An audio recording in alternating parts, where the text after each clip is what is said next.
Good morning and a very warm welcome to all speakers and delegates present over here for this session on power markets and carbon markets as part of India Smart Utility Week 2025. It is my great honor to invite Chair and Moderator for this session, Mr. Yuvaraj Dinesh Babu, Executive Director, InfraBlocks Capital, Singapore. Welcome, sir. I would like to invite theme presenters for this session, Ms. Apurba Mitra, partner KPMG. She is joining virtually with us. Welcome, ma'am. May I invite Mr. S.K. Soni, former CEO at Grid Controller of India Limited. Welcome, sir. May I invite Mr. Debasis Day, former Executive Director, Grid India. Welcome, sir. May I invite Abhinav Goyal, Energy Specialist, World Bank. He will be joining virtually with us. Welcome, sir. May I invite speakers for this session, starting with Mr. P. Rambabu, Advisor, Greenco Group. He will be joining shortly with us. May I invite Mr. Nithyanandam, Director, Finance, UPPCL. He will be joining with us virtually. May I invite Mr. Rohit Bajaj. He is a Joint Managing Director at IEX. Welcome, sir. I would like to invite Mr. Munish Sharma. He is a Head of Group ISO Process and ESG Practice at BRPL. Welcome, sir.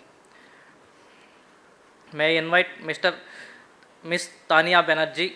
She is a Associate Director at BCG. Welcome, ma'am. I would like to invite Mr. Rachit Agarwal, Partner, Joulwise. Welcome, sir. I would like to invite Mr. Aditya Chunekar. He is a Fellow at Prayas Energy Group. Welcome, sir. Now I am handing over the session to moderator to take forward the session for further discussion. Thank you, sir. Thank you so much, Bala. A very good morning to all the audience here, physically present and virtually present as well. It gives me a great pleasure and honor to do this as a second time in a row. A similar event was held last year as well, and we had the same challenge, having it on a Friday, the last day of the event, and struggling to get the attention of the audience. And they're competing in different sessions actually, so we may expect more participation as we move forward, but apologies for starting a bit late. Just as a prerogative of being the panel moderator, I thought I will say a few words initially and then we will go as per the agenda. So the importance of carbon markets or relevance to the climate change need not be overemphasized. It has been now the talk for us on a day-to-day basis.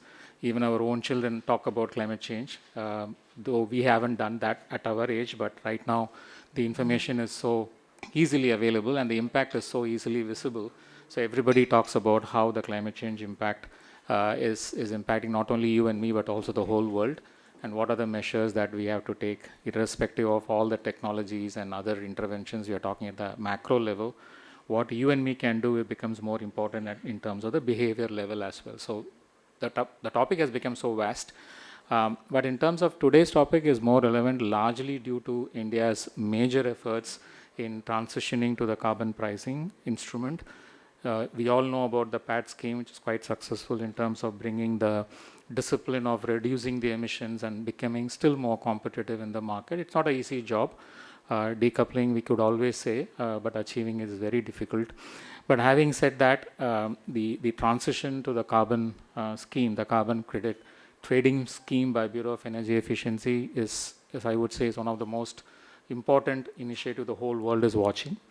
And it has become a very integral part of all the decision-making process across the ministries, not just Bureau of Energy Efficiency. So it's a massive exercise next to China, you could say, or even more than China's effort. But we have a long way to go.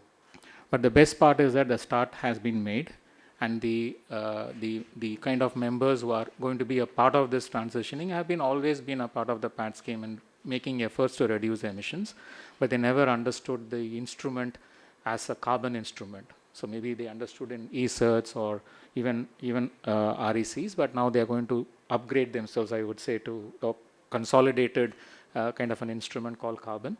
It is very new for them, and therefore awareness is a key issue. The other part is that how do we really bring the most important sector, power sector, at this entry point for the carbon market. So it's very easy to say switch to clean energy, but what happens to the kind of capacity that we have, which is the backbone of our power supply, which is going to still be the stay for decades to come.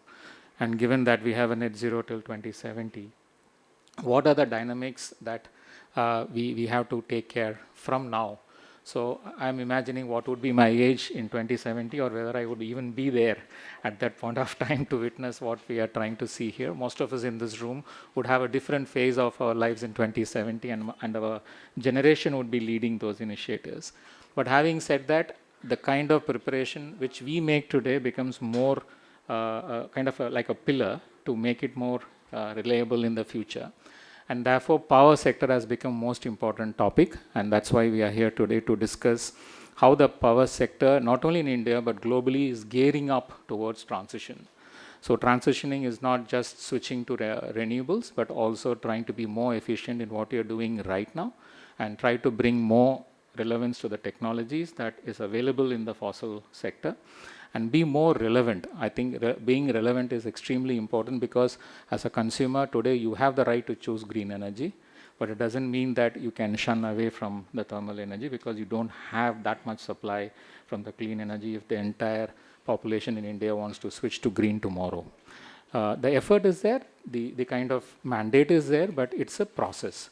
So one of the instruments which could incentivize, or maybe I can use the word accelerate, towards shifting to cleaner kind of a practice or clean technologies could be carbon markets. So I'm not advocating that that is the only solution available, but that has been taken as an important tool globally, and therefore we have to take it very seriously and then see how this integration of power and the carbon markets could work as a solution.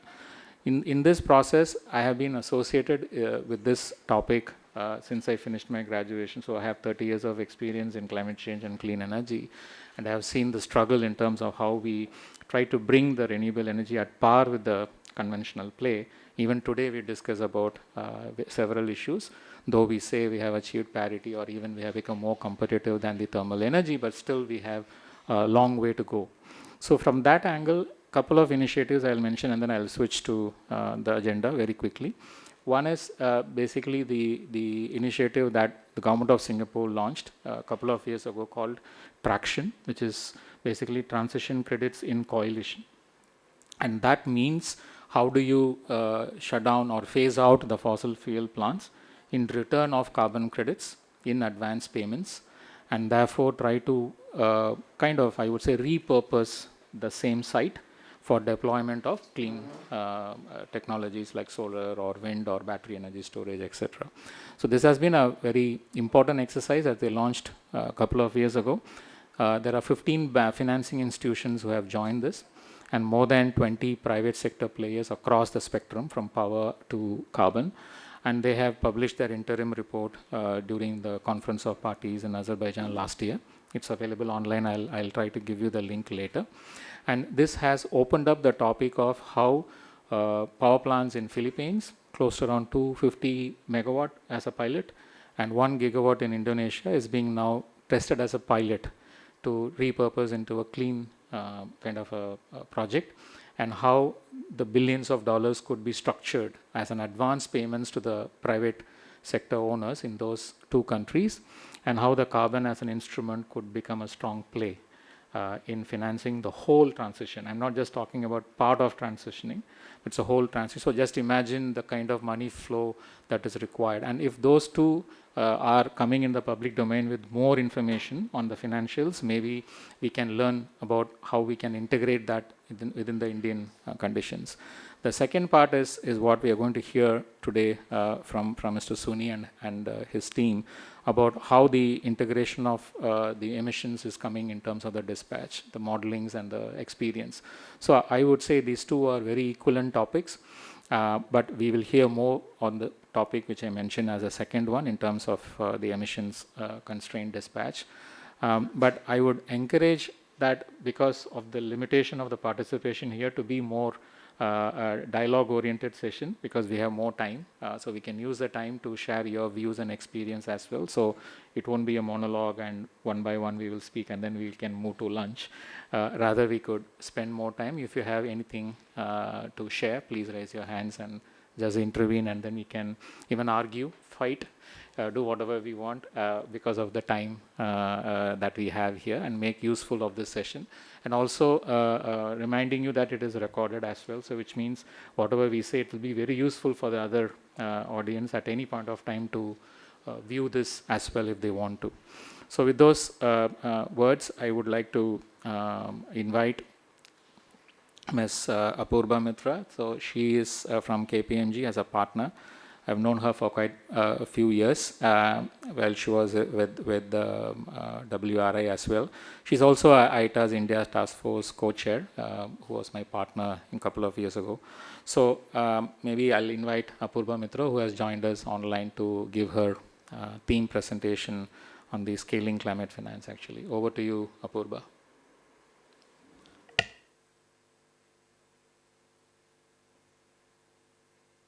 Can you hear me all right? Yep, we can hear you. Great. Thank you so much. So my apologies for not being able to attend this session in person as I had previously planned, but I'm grateful for this opportunity to be able to join all of you virtually. And I'd like to start by congratulating ISGF and all the organizers for this wonderful event, but also thanking them for inviting me and accommodating this option last minute. Because frankly, I didn't want to miss this opportunity. This is a topic that's very close to my heart, just like I'm sure it is for our moderator today, Dinesh as well, because he's also seen this space kind of evolve over the decades. And I started my career with the carbon markets. And although I've focused on a range of policy and corporate issues ever since, I've always had that one eye on the market with the hope of revival as we're seeing today. So I'm excited that there's so much more interest in these sessions and so much more conversation around carbon markets, as well as its integration with sectors such as power. So I have a small deck that I'll be taking you through. And yes, I can see that on my screen now.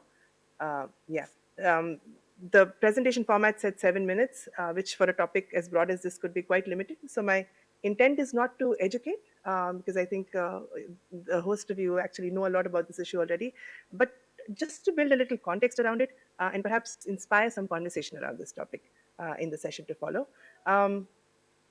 And this topic is really quite, I'd say, topical at the moment with COP29 that got over last year, which centered, heavily on finance. So a lot of literature was generated around the magnitude of the gap that exists today when it comes to climate finance. And so we're all acutely aware that that gap is huge, not just nationally, but also globally. What we have today is in billions in terms of finance flows, but what we need is in trillions, right? And the power sector itself requires massive investment to scale up clean energy, to undertake grid modernization, as well as on the demand side in terms of process electrification, energy efficiency for industry. So for energy itself, this gap is really quite significant. And scaling scaling finance is also challenging for a number of reasons. Globally at the moment, the simple fact is that climate finance is concentrated in certain sectors, it's limited to a few geographies, and it's over-reliant on certain types of instruments. And nationally, while as a country we have some bold targets, there's significant financial investment barriers that still exist, which include your high cost of capital, limited risk mitigation mechanisms, and the fact that green finance instruments like green bonds and SLBs, they provide very little leverage when it comes to differentials when compared to vanilla instruments. So there's a lot that needs to be done to scale these barriers, to deepen the financial markets, and strengthen risk management mechanisms, so that we're able to implement what we want to at scale, deliver programs at scale, and then translate policy to action. Next slide, please.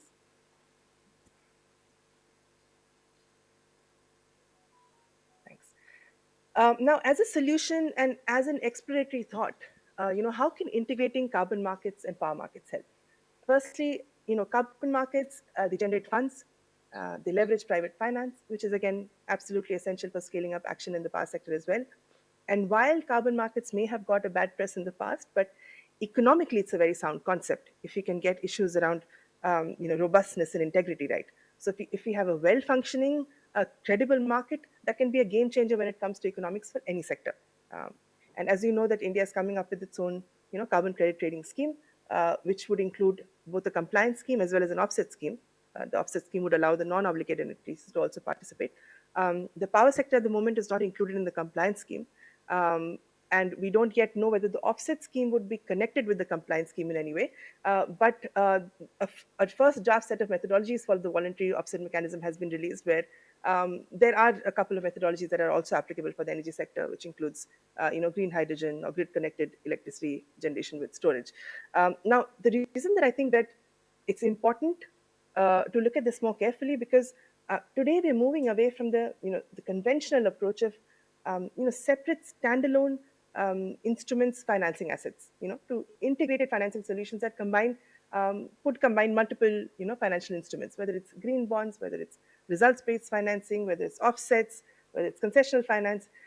This integration is actually quite necessary in scaling up finance, de-risking investment, and perhaps taking some of those very sort of risky moves that, Dinesh ji also talked about, the fact that, how do you transition from coal? How do you get over the standards assets issue? So for these kind of issues, a lot of innovative business models are emerging and financing models are emerging that, Dinesh ji also touched upon. So today we need to focus on how to develop these new innovative financial models, how they can lower the cost of capital for RE projects, how they can support energy storage, carbon capture and storage, green hydrogen or biofuels.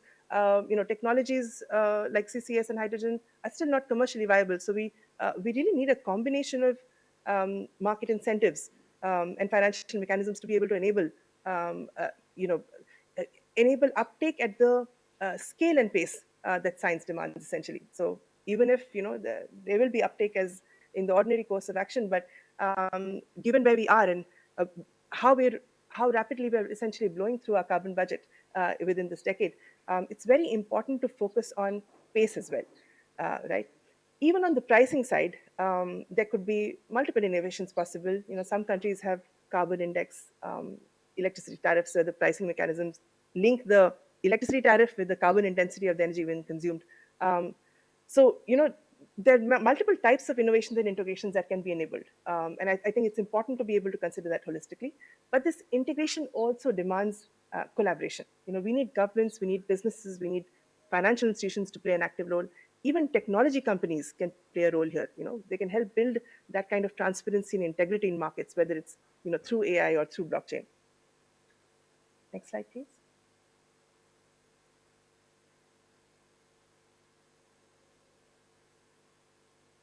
Thanks. So if I spend too much time on this, I'll go way beyond time. So I won't spend a lot of time on the case studies, but I'll encourage you to perhaps study them at your convenience. So there are cases where an energy transition mechanism, integrates the carbon market mechanism as a key element of the framework, which helps you kind of shift to clean energy and also to support early retirement of coal-fired plants, like Dinesh spoke about, or the development of renewable energy infrastructure. It kind of brings all of that together. Dinesh gave this wonderful example of Singapore. How do you compensate for early closure of coal plants with the forward sale of credits through advance payments? Also mentioned how it's similarly being replicated in Philippines or Indonesia. So these are great examples of innovations in the carbon markets and integration with the power markets and the energy markets as well. Next slide, please.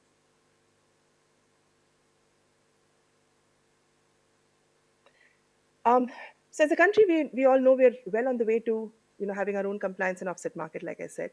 And when it comes to carbon markets, very clearly, the stronger the carbon price, and the greater the incentive for the private sector to invest in technologies that are expensive, right? But at the same time, the greater the carbon price, the greater the burden of compliance that is placed on the obligated entities. So there's a fine sort of balance to be drawn, and the design elements of the market have to be considered very carefully. So this is a very important stage for us at the moment when the design elements are being worked out as to how that would eventually impact the market. But I do think a lot of innovation can also be enabled in the international carbon markets with Article 6.2 and 6.4.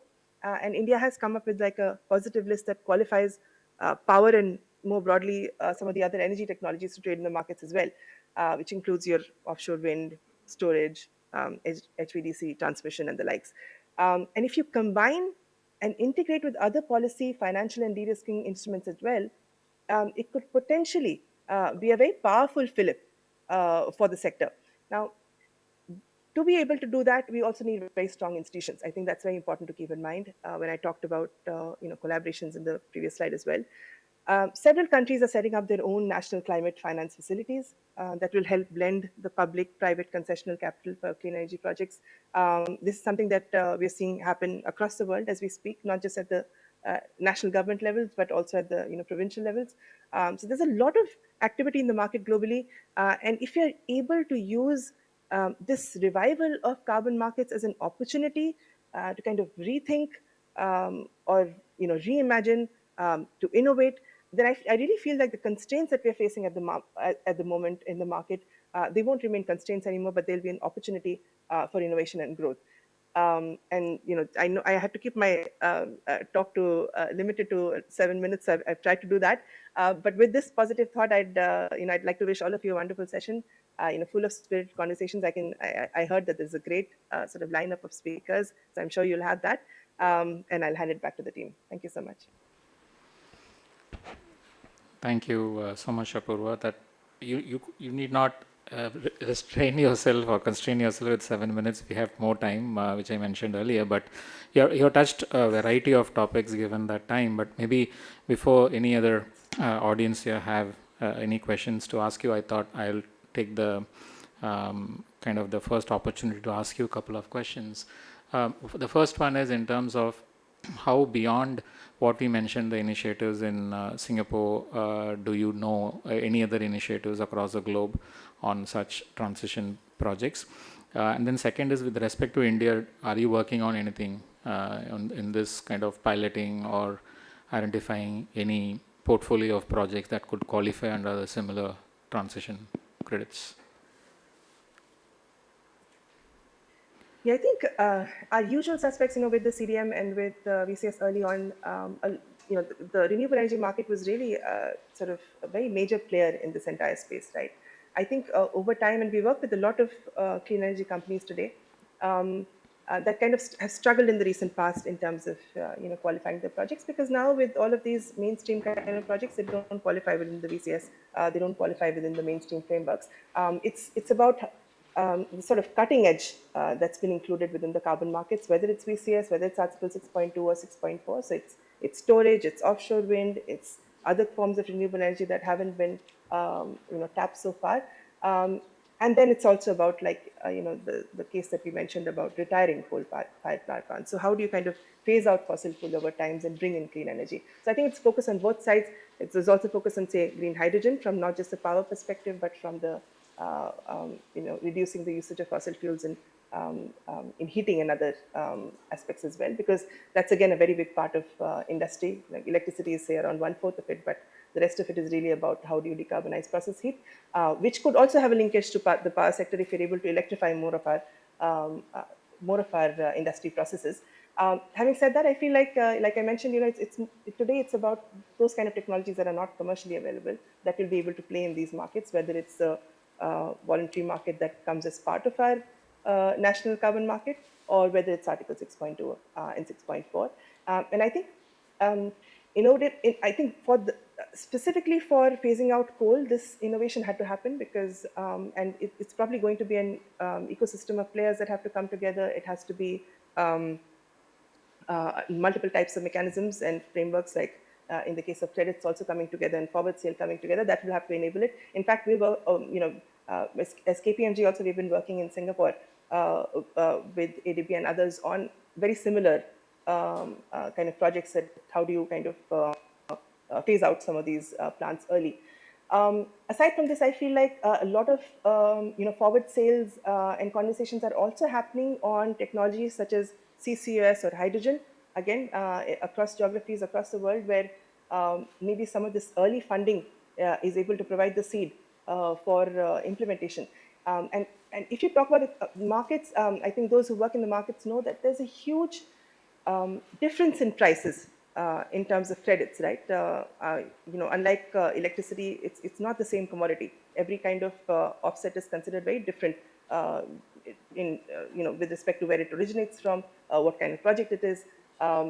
and so the price that you can get can also be quite vastly different. So, for example, where we have we've even globally worked on BECS projects that oil companies are buying. Some of our oil clients are buying in other parts of the world, that we have been able to enable a really, like, it's almost 10 to 20 times higher than the average price of a credit that we've been able to enable. And this is, and with technologies like CCUS, where maybe the utilization of the captured carbon hasn't evolved to that extent where it could be used for, say, SAF and other things. That has to evolve. Till then, these technologies will not become lucrative unless the carbon that you capture at the end of the process fetches some kind of price. So today, these markets have a very important role to play in technologies such as CCUS, because till that market evolves for SAF or, say, methanol and all of these other uses of the captured CO2, this early sale of credits can actually give it a big sort of early fillip, to a lot of these kind of interventions. So I feel like whether it's hydrogen, whether it's CCUS, whether it's offshore wind, I think we're seeing a lot of these sort of advanced kind of negotiations happening across the world. Thank you so much, Apurba. May I now request if you have any questions from the audience to ask? Please go. Introduce yourself and then. Hello. Myself, Bharat Kumar. Like as Apurba ma'am had said, she had covered quite a lot of topics. I was just curious on a particular topic, is that carbon markets, when we are integrating with power markets, normally we account for all the carbon emissions, but can we, like, including temporal matching, or the case of banking, addressing those with additional amount of carbon emissions? Say temporal matching is how much time the power is situated in a grid from the point of production to the point of being removed. So if, like currently US has around 1 hour of temporal matching, and currently they are considering 15 minutes in the case of green hydrogen. So which will reduce carbon emissions further. So should we account further CO2 emissions for higher temporal matching, and would that enable better carbon markets integration with power? Say in the case of, if we are considering power banking, we have to account for carbon emissions, like account for the power management by running out thermal power plants to manage the load requirements and everything. So in that case, during peak hours of renewable energy production, the carbon emissions associated with the power produced will be low. And to manage when we are having high power requirement, thermal plants will be running at high capacities. So their carbon emissions will be associatively high rather than normal conditions. So should we account additional carbon emissions for these particular things, and will it help further in, proving a better carbon market addition or carbon credit score, those kinds of things? I was just curious. Yeah, it's a very... I think yeah, it's go ahead, Apurba. I'm just saying, I think it's a great concept in theory, and I think there are countries who have tried that, some of the European countries like Germany and others, and I think it's a great thought for when the carbon market evolves, because you see at the moment, we're subsuming the PAT within the Indian carbon market. It's still a very new concept for the industry. The power sector at the moment is not included within this particular phase. Perhaps it will be in the future, and when that happens, and when we get a little bit more used to the concept of carbon, we're able to relate that to peak power and the sources of generation in the grid and all of that. I think for that scenario, this is a great concept. At the moment, where we're starting with is the basics, only because I think it's about how to make it more simple for industry to trade, and less obfuscation as possible, but also bring in that kind of market stability. So at the moment we're talking about this carbon market, we're also talking about market stability reserves and how to control the pricing in the market.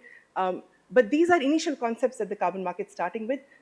But I agree with you. I think these are kind of the concepts that have been explored in other countries as well, which we should explore once power markets get integrated with the carbon markets, and we have a bit of and that initial understanding and awareness around it.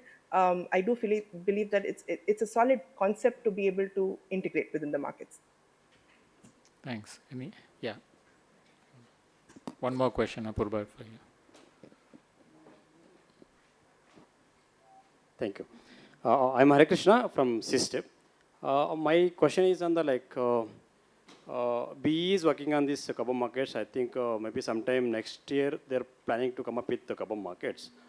But even they have considered other sectors like hard labor sectors, like some 8 to 9 sectors they have considered. But as of now, they're planning to, or they're not considering the power sector, the carbon markets. So where are we in that? When can we include power plants or power sector in the carbon markets?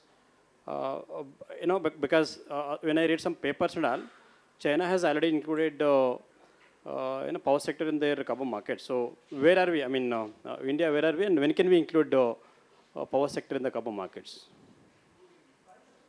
Yeah, that's all. So I couldn't hear the whole question. I got disconnected in the middle sometime. But at the moment, you're right. The BE has identified certain sectors: aluminium, chloralkali, cement, fertilizer, I think iron and steel, I think petrochemicals, textiles, and such. Power sector is not part of this first phase. It can be part of the offset market or so, is what they have indicated till now. Because in the offset or the voluntary scheme, that's either to be, that's something that the compliance scheme or the obligated entities will be able to buy and fulfill part of their, percentage of their obligation through, or it may not actually happen. Even that may not happen. It's not clear at the moment in regulation whether there'll be two distinct markets or whether there'll be some kind of interaction between them.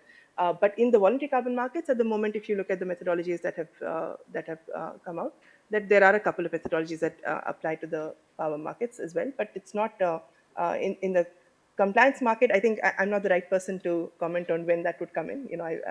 If we have somebody from Bureau of Energy Efficiency, maybe who's been part of the sessions, would probably find it easier to clarify whether the government is considering it or not. But you're right, in the first phase, it's not. Thanks. Sir, Any other? I have a question. Yeah, please go. Hi Apurva, good morning. Jadip this side from ISGF. So it was a great listening to you. So my question regarding the carbon market is that, see, this market has been broadly, can be classified as a mandatory and another is a voluntary carbon market. So coming down to the voluntary carbon market, see, first of all, the pricing that what we are saying, there is a lack of transparency. Then another thing, and I think in the year 2023 or 24, ICVCM came up with the certification of the voluntary carbon markets, like the certificates having ICVCM certificates or the methodology which are verified by that body, with we give a more valuation. So how do you see that in coming days, since there is a lack of a transparency, if I am using the correct word, regarding the pricing? See, if an investor is going to invest in the carbon project, is the price, and the prices are not coming up fair upon to the investment. So that will ultimately lead to the downfall of the market. Like we have seen in the cook stove, or in the recent times, we are seeing the biochar coming up the good prices. Secondly, we have been also seeing these corporate houses, like we have seen in the news article, big American firms like Amazon or Walmart, rather buying certificates, they are investing in the projects, and whatever credits that are generated from those projects, that they are offsetting their scope 1 or scope 2, scope 3 emissions, which are they are coming up, or as per the mandates. So as a overall picture in the coming down the lines, I would like to hear your thoughts, like in how do you see the voluntary market? Because compliance market, some or other, it is going to drive due to the government orders, or you can say driven. But stating to the voluntary market, since a major investment can be rooted in the carbon financing through this channel, how stability can be brought in? Thank you, Apurva. Thanks. I know that's a great set of questions, so I'm going to try and, I was typing to remember all of the questions that you asked.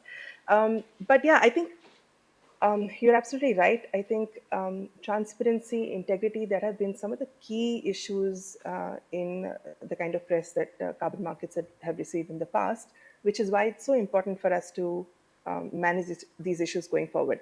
And when you talk about, say, integrity, and you're talking about ICVCM, all similar, trying to bring in greater amount of integrity in the markets. Integrity could be integrity with respect to the source of credits, integrity with respect to the markets, integrity with respect to uptake. So for example, when you talk about source of credits, the fact that the credits are real and original, I think that has been an issue over time, but the flood of credits not actually being real and additional.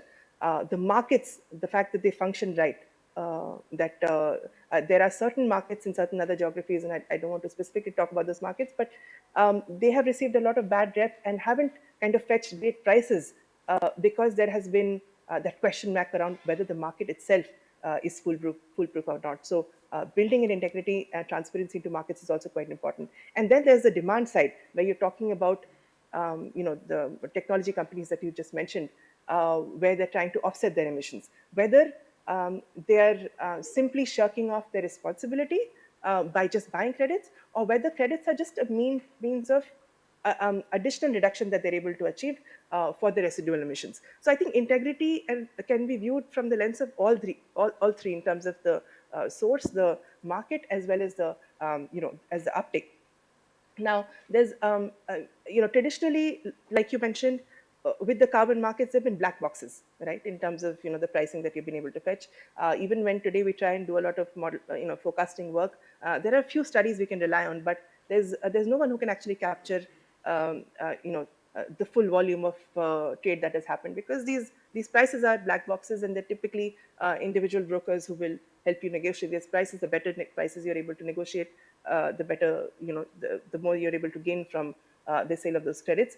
But there's a lot of active conversation today about registries also, if you would have been following negotiations, as well as registries that countries are trying to build nationally as well.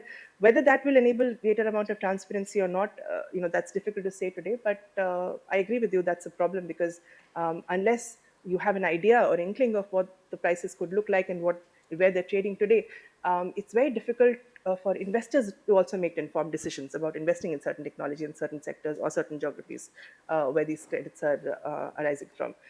So we have to do that over time, and I think maybe this conversation on registries will be one of the part of the solution to doing that. In terms of when you talked about the demand side and you talked about the tech companies, right, and offsets and all of that. So now most of these companies, if you look at companies across the world, they've set targets for themselves for, say, 2030 time frame or 2040 time frame, and then some of these interim milestones also companies have set for themselves. A lot of companies are actually signed up to what is called the Science-Based Targets Initiative also. In fact, I'm part of the technical working group of this SBTI as well. The SBTI has also now come up with a new set of drafts for their standards. Now, if you look at the new draft versus the previous draft, so in the previous or the version that we use today, essentially talks about offsets and limits the usage of the offsets to, say, around 10% of the entire inventory that you have to reduce, when you're trying to get to net zero. But the draft guidelines that we have available for comments at the moment, they talk about the fact that it's not just about the last year itself, where you just suddenly reduce your emissions and just buy offsets to cover it.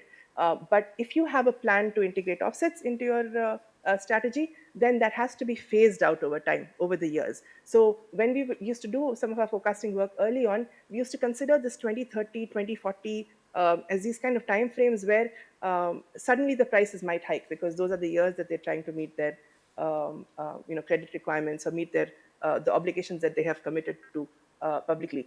But with the change in the kind of frameworks that we're seeing, it's very possible that companies will, and a lot of companies already do that. It's not that they're waiting, just to offset their ultimate year emissions, but the fact is that they're phased out over time. But with these frameworks also providing the guidance, we can hope that the markets will be a little bit more stable, and it's not that they'll suddenly peak in certain years just because companies have to suddenly all meet their targets. But we're seeing that evolve in time as well.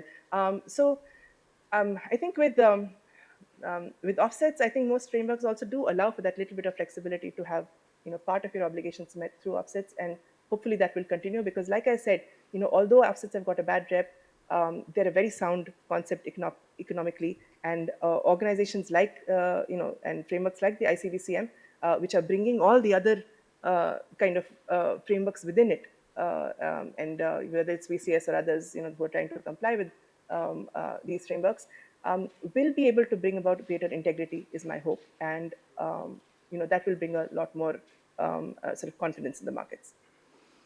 Great. Thanks, Apurva. I think we discussed a range of questions based on or triggered by your presentation, I would say. So thank you so much for your time, and I would encourage you to be there as much as possible online, and then also intervene in the rest of the sessions as well. So once again, thank you so much, Apurba, for giving the theme presentation. So moving on, we have the next. Thank you so much. Yeah, great. So moving on, we have the next theme presentation on security and emission constrained economic dispatch. Mr. Soni will join us soon, but in the meanwhile, Mr. Debasis, from ED Grid India, would be able to share the experience in developing this model. I believe a couple of questions in the earlier session would also be addressed during his presentation. So over to you, sir.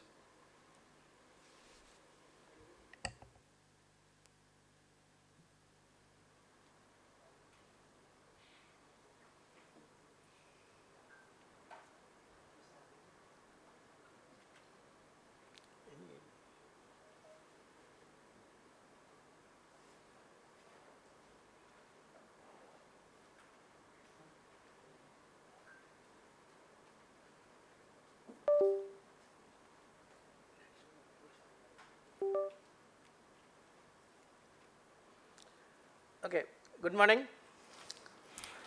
Thanks ISGF to giving us the opportunity to be here to present you on a new concept, security and emission constant economic dispatch. Already explained that our co-speaker Mr. Dr. Debasis, Avinav and SK Soni is, they are already online. SK Soni is busy in separate sessions, so I will be presenting on their behalf. So I will be trying to explain you the concept, and then whatever you have done the modeling studies and put forth you the results, how we are going to get facilitated through this new tool, security emission constant economic dispatch. So we are talking of power sector is not included in carbon market yet, but what is the problem in preparing us to be in that? Why not to get us equipped so that we can take care of the carbon market facilities and we can reduce the emission. Our main motto is to reduce the emission, the main motto. So you know that NLDC has already implemented security constant economic dispatch in 2019, and there are a lot of savings in last 4-5 years. It is around 4,000 crores they have saved. Now, sir, you can start.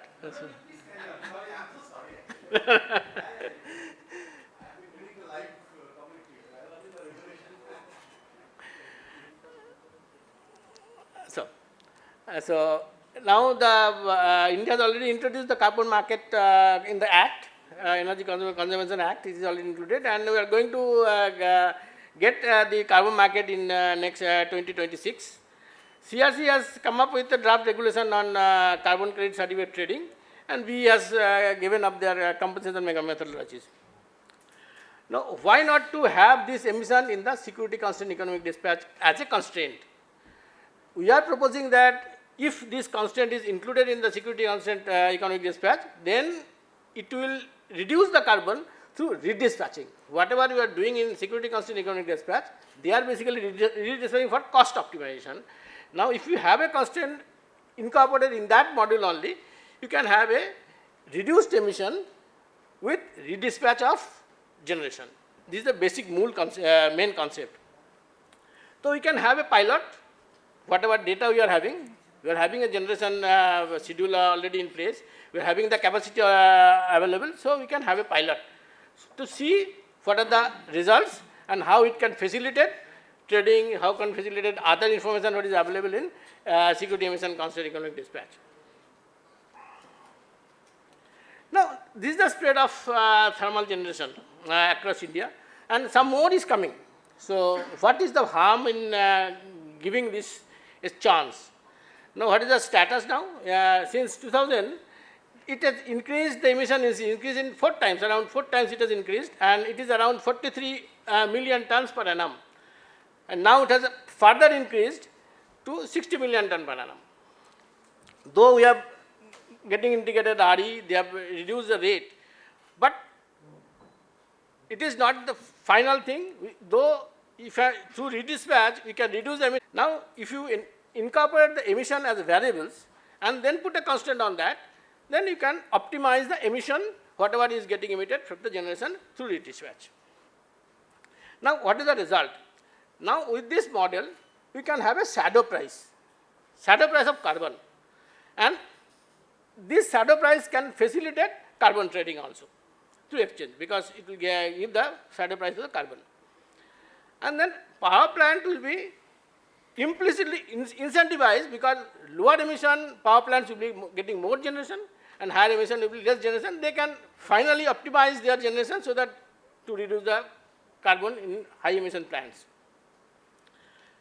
Then you can have a report generated from this model, whatever you have done in SCD, you can have a similar kind of reports, detailed database reports, modeling, to facilitate planners.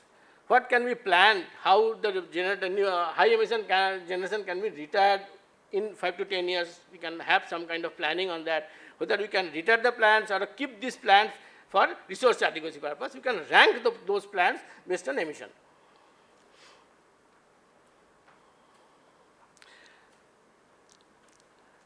Then there is no changes we are proposing. It is only in the dispatch module. Whatever is there in the SCD model, you include that as a study and you can do that. There is no change in the framework itself.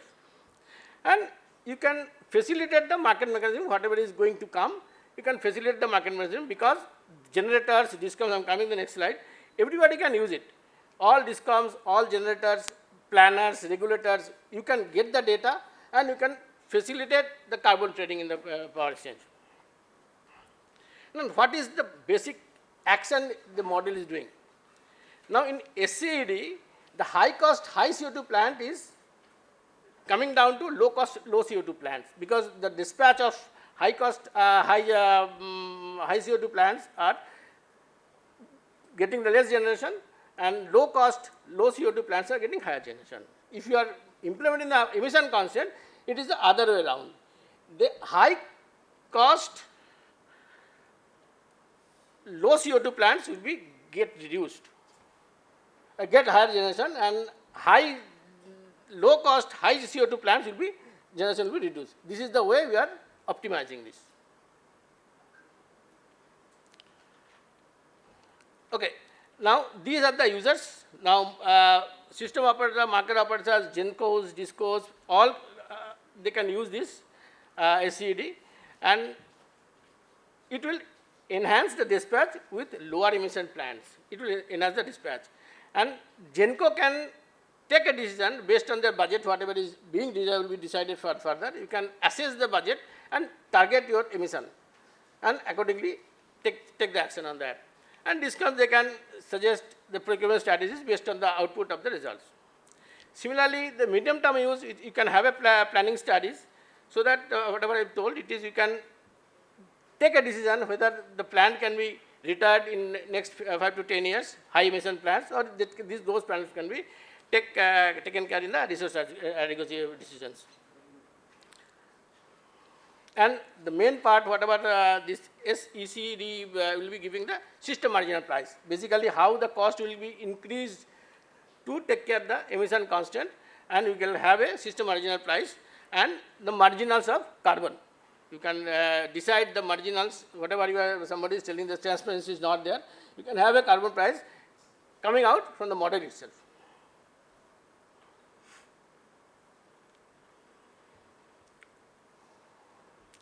Now, it is a centralized approach, it is not in decentralized. You can have this in a SLDC level as a centralized for the state optimization, or you can have a national level for a national level optimization. How can be done? It can be decided based on the model results. I will be showing you the model results only. Some more studies will be required, but I will be coming with all those results. Definitely, it is a implicit swapping of dispatch. Whatever you are doing cost optimization, the dispatch will be implicitly swapped to take care of the emission.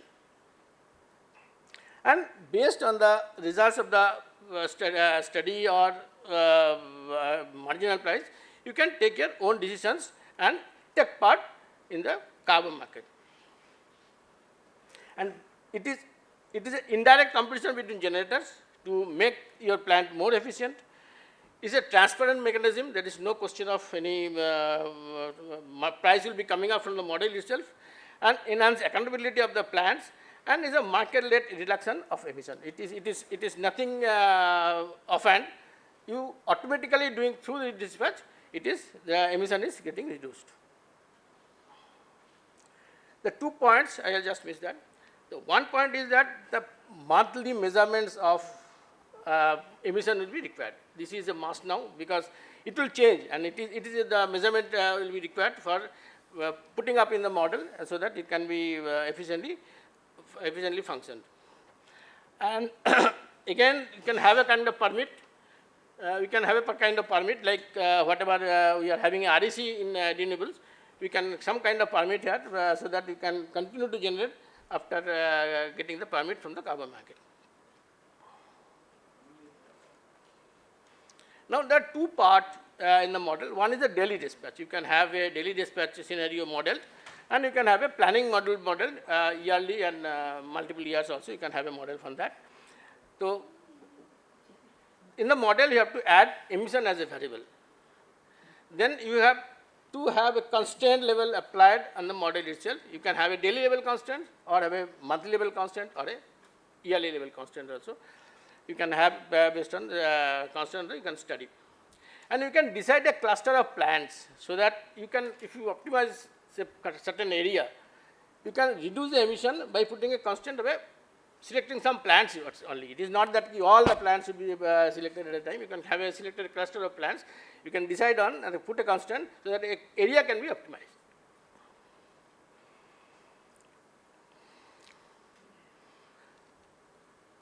Another point is that how you are going to achieve that, and how much you are going to achieve that. You cannot minimize emission at 0. There is a limit how much you can go, and what is the price for that. And again, it will whatever I have told is the marginal price will be coming up, and you can decide whatever new equipment you want to add in the plants to reduce the emission.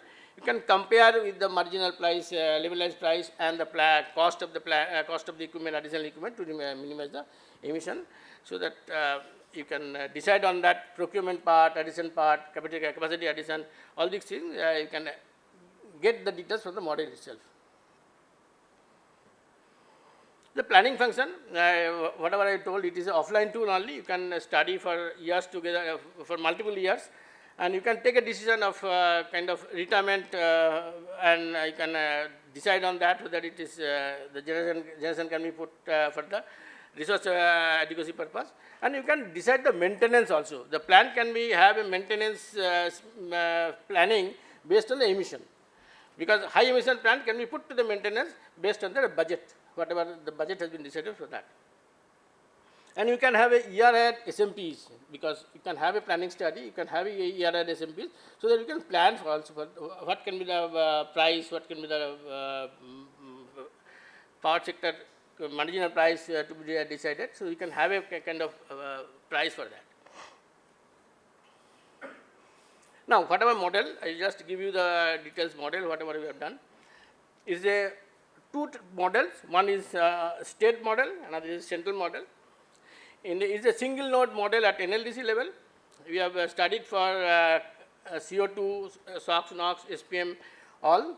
Whatever parameter is there in a SCED, all parameters will be there with the additional constant of emission. Resolution is hourly. 265 plants have been considered, all variable cost and emission cost. Emission has been taken from the CEO website, and other SOx, NOx is publicly available data. And whatever non-thermal generations, RE and hydro, has been netted off to calculate the demand met by the thermal plants, so that the model can work properly. And we have also studied if the capacities, new capacities, hydro, RE can be added to have a kind of constant whatever put. You can vary the constant, and you can take that new generations available to limit that constants.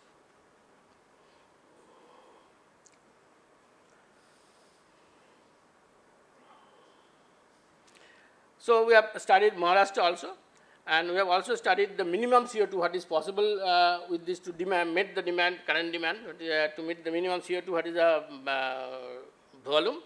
And we can also study the use of permits from $10 to $100 per ton to see how the average price and carbon price is varying. And then finally, if once you see the price, then you can also couple subsequently in the carbon market also.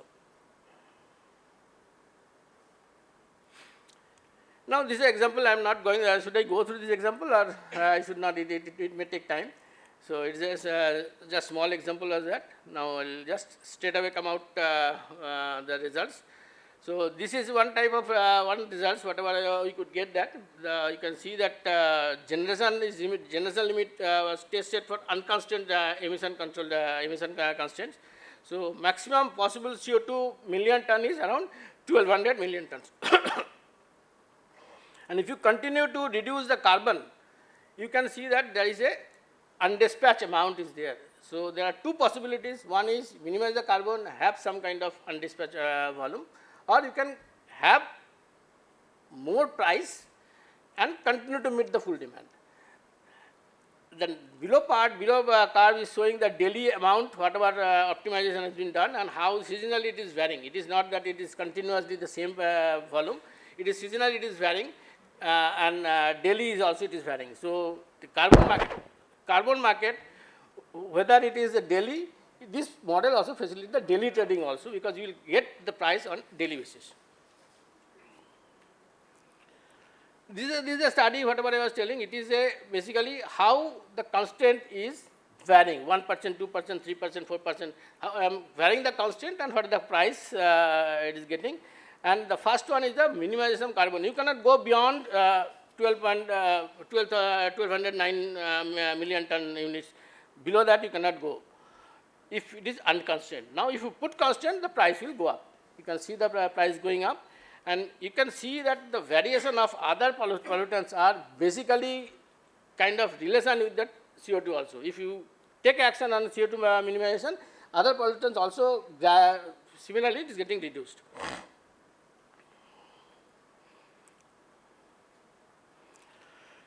Now this is a plot of India, how the pollution was there in case of carbon unconstant dispatch, and how it is getting reduced. You can see the changes. Somewhere it is getting reduced, and some part where some high cost low emission plants are there, some emission is getting more because of they are getting more dispatch for that. This is the plot. It shows that if you going to increase the percentage of carbon, the price is also getting increased. And if up to 3%, it is okay. But if you go beyond 3%, the price is going very high. So you have to take care the price part also.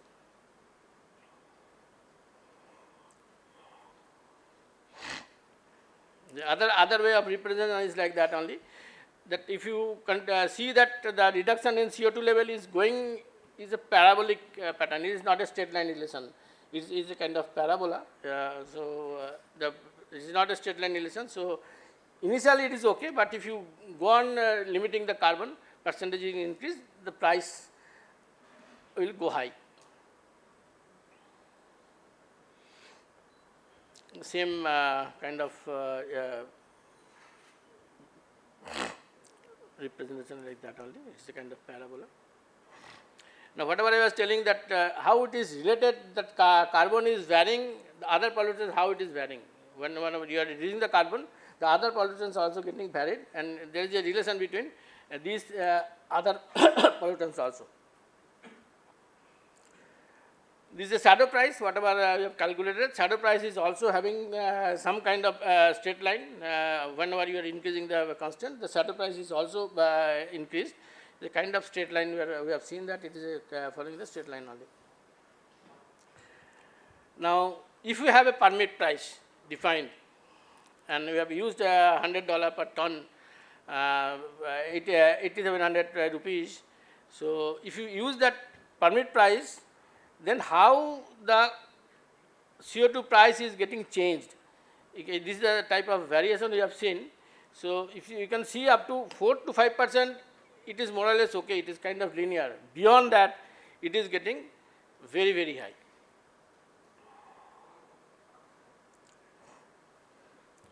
And this is the redispatch concept. You can see that the high cost, low emission plants are getting redispatched, getting more generation when the constraints are applied and minimization constant is getting more. So dispatch is getting high. This is the relation of SOX and carbon comparison. You can see that they are basically related in when you are considering the price also, they are getting related. Now, there are possibility of separate optimization also. You can optimize NO2, you can separately optimize SO2, you can separately optimize CO2. You can have different type of price based on that optimization model, whatever you are selecting. So you can have different type of modeling, whatever it is requirement. Based on that, you can it can be modeled in SCGD. This is the state result of a state model. I have done it for Maharashtra. There also you have seen that if it is up to 1%, it is okay, but beyond that 1%, the cost is very high.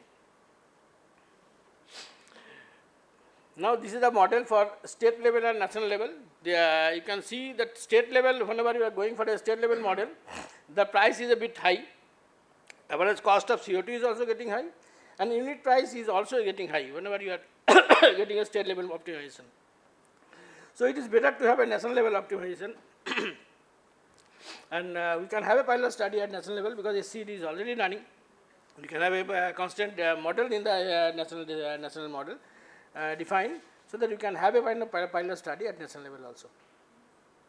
And subsequently, further studies will be required, whether once it is optimized, redispatched based on emission, then whether transmission supports that. That's the final point I assume. These are the key points already I have discussed. So this much now. Okay, thanks. We can have some questions and discussions. Sunisab is already here, so we can respond that. Thank you. First of all, I must apologize for shuttling between market and regulated system. Both have to coexist. So I think the presentation has been made. The main point is like this. It's an optimization. If we can reduce cost, we can also reduce carbon, we can reduce SOx, NOx, SPM, anything you want. We have all the parameters. What do you want to design? And it's neither this way nor that way, nor that we can only minimize CO2, it becomes very expensive. And only minimizing cost is not desirable. I'll give you an example. We have Singrauli, 1.2 kg per unit emission, very cheap power plant, 2 rupees. We have Kudgi, state-of-the-art thermal power plant, emission is 0.7 or so, and the price is 5 rupees. At present, only Singrauli runs, Kudgi is stopped. So the best of the plant, which has all kinds of supercritical and less emission, is getting 100% dispatched, and the most efficient plant is just remaining idle. And what Mr. Dey is trying, and we for 6 months we are burning night oil to see where is the scope, simply redispatch. There will be extra cost, that differential in the price. So we have to cause economy, we have to honor security constraints, all kinds of things, load generation balance has to be there, transmission has to be there, RAM, technical minimum, everything. But at the same time, there has to be some respect for the carbon also, that how much carbon we can reduce. Up to 1 to 2, 3%, we can do it at $10 or even $40. This has come. At least that's the lowest hanging fruit which one can do. No structural change is required. Existing system, SCD is running. I think all of you know about it, and we get the best of the optimization. The other point which Mr. Dey mentioned 2-3 times, but probably with force, we have market, we have SCD. we want both. We want SCED in the states also, so that they know at what price they should play in the power market. Same thing should happen with the carbon. We will have carbon market and we will have SECED actually running with the data. Then you will get a shadow price and both will gradually converge. They will, checks and balance on each other. So that's the essence of the whole presentation. We need, some lessons have clearly come out that doing it only state by state is very expensive. We should do it on country wise, no doubt about it. Initial reduction is very cheap, that should be done. We can even do on cluster basis if the policymakers decide. We can do that. We can do it on seasonal basis, that during this season at least you reduce your carbon, rest of the seasons you cannot do. And then support the market with all this data. The plants can make money, the carbon price in Europe, I understand, is 10 times, something like this. So this is a very clear case where we reduce the emission in the country and we also, gain by carbon certificate. Dr. Dev Chattopadhyay is probably on the line. I suppose he is there. Mr. Abhinav is also on line. So, Dr. Dev Chattopadhyay, we have been working on SCED for last 7-8 years. And we are believers in the market, but we also believe that we must do optimization. And now, since the power has to come in the carbon market, we can't leave it aside. Maybe a matter of 1 or 2 years, finally the power also has to come. So if there are any specific questions, focused one, then he will answer, or if he has anything specific to supplement to what we have said, Dr. Dev. Yeah. To connect with the excellent points that the previous speaker, Apurva ji made, I think just putting this particular sort of technical work in the broader context, we have to understand that there is sort of climate finance and some of the schemes that she pointed out, like the emissions trading scheme, ETM, which is being pursued by ADB and others in Indonesia, for example. So there are like many other variants of it. The World Bank is also going ahead with accelerating coal transition through climate finance. And these are basically like paying money to either coal generators or renewable generators to shut down or start new projects and getting compensated. And that's effective, but that's also not the most transparent mechanism. It's kind of like not really affecting all directly the day-to-day operation and the real-time operation of the power system. So what we are trying to do here is propose a scheme, because we already have a CD running on a 15-minute basis pan-India, to introduce the emission constraint even before the Indian carbon market actually encompasses carbon trading from the power sector, because this is actually going to formulate a bit of sense of pricing. I mean, the power sector is contributing something like 4 million tons per day, but there are days when it will be actually really cheap to reduce emissions, and there will be days when it will be extremely difficult to do that, depending upon the resource variability and so on.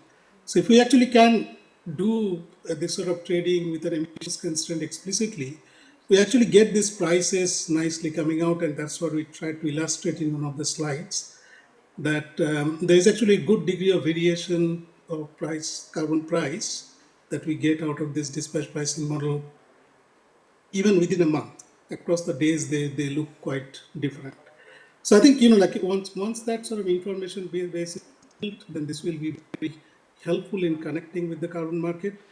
We have also extended the model to consider the carbon credit certificate price, which will be more like a price cap. So if that particular price is actually, certificate price is relatively cheap, then there is no need to do very expensive dispatch adjustment within the power sector.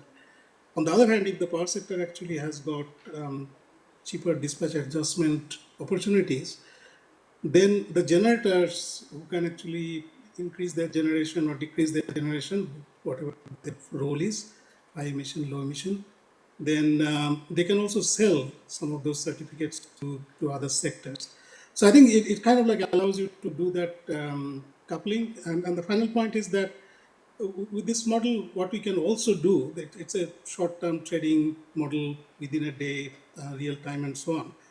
But actually, if we project, like the possibility that some generators, like a lot of generators are already adding renewable to their portfolio, it can also be a testing ground on whether, like they can add some clean energy to their portfolio, basically diversify a coal generator, diversify into solar and wind and storage, and actually figure out whether that's actually going to reduce the carbon certificate price or the carbon shadow price significantly. So it could actually also be an experimental ground, and if you like, a planning tool to evaluate clean energy options within the rigor of a dispatch model. So I'll stop there, but I think that those are kind of like some of the points I just wanted to highlight. Thank you. Thank you. So, would you allow questions? Sure. Okay. So, we have few questions. Is Mr. Sunil Vadva, a veteran in the sector. Let's hear him. Please, please. Debasis, your presentation was excellent, and I'm sorry I was late. I have a few points just to put it before, because you are obviously an influencer. These days, influencers are very important, guys. And maybe you are a doer also.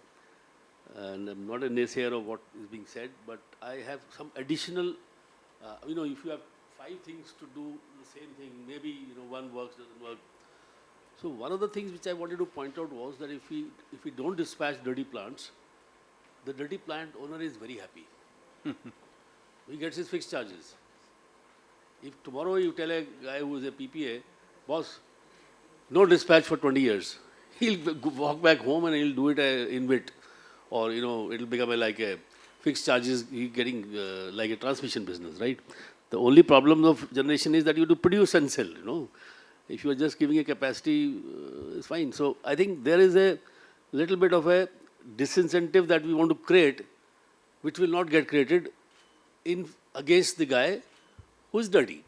So I'm thinking of some solutions which can be through regulations only and some tweaks in the PPAs, where there is a organic incentive. When I say organic, means without going to the market. So I know Rohit is not going to be happy because he's setting up a carbon exchange. And something which I'm saying, people will laugh. If we all become good and everybody sees this movie of Al Gore, which is Inconvenient Truth, everybody is like, great. So who's going to buy those carbon credits? And it's like a class where there was an incentive for guys who will become teachers. At the end of the day, 1 year later, everybody is a teacher. Yeah? There's no incentive because there's nobody to be taught. So in this scheme of carbon credit, there is an assumption that there are going to be more guys who are not complying with the regulations than the ones who are complying. And when the compliances exceed non-compliances, the prices come down XYZ. So one of the points I had was, today, the PPAs, most of the PPAs, recently the IPPs which are doing, fixed price and all that, also have some pass-through clauses. What can be passed through, what cannot be passed through. I do not think any expenditure which a IPP incurs to improve the station heat rate, for example, or to improve emissions, where he saves some money, he doesn't get it. It goes to the consumer. The expenditure is not allowed. Take the case of FGD.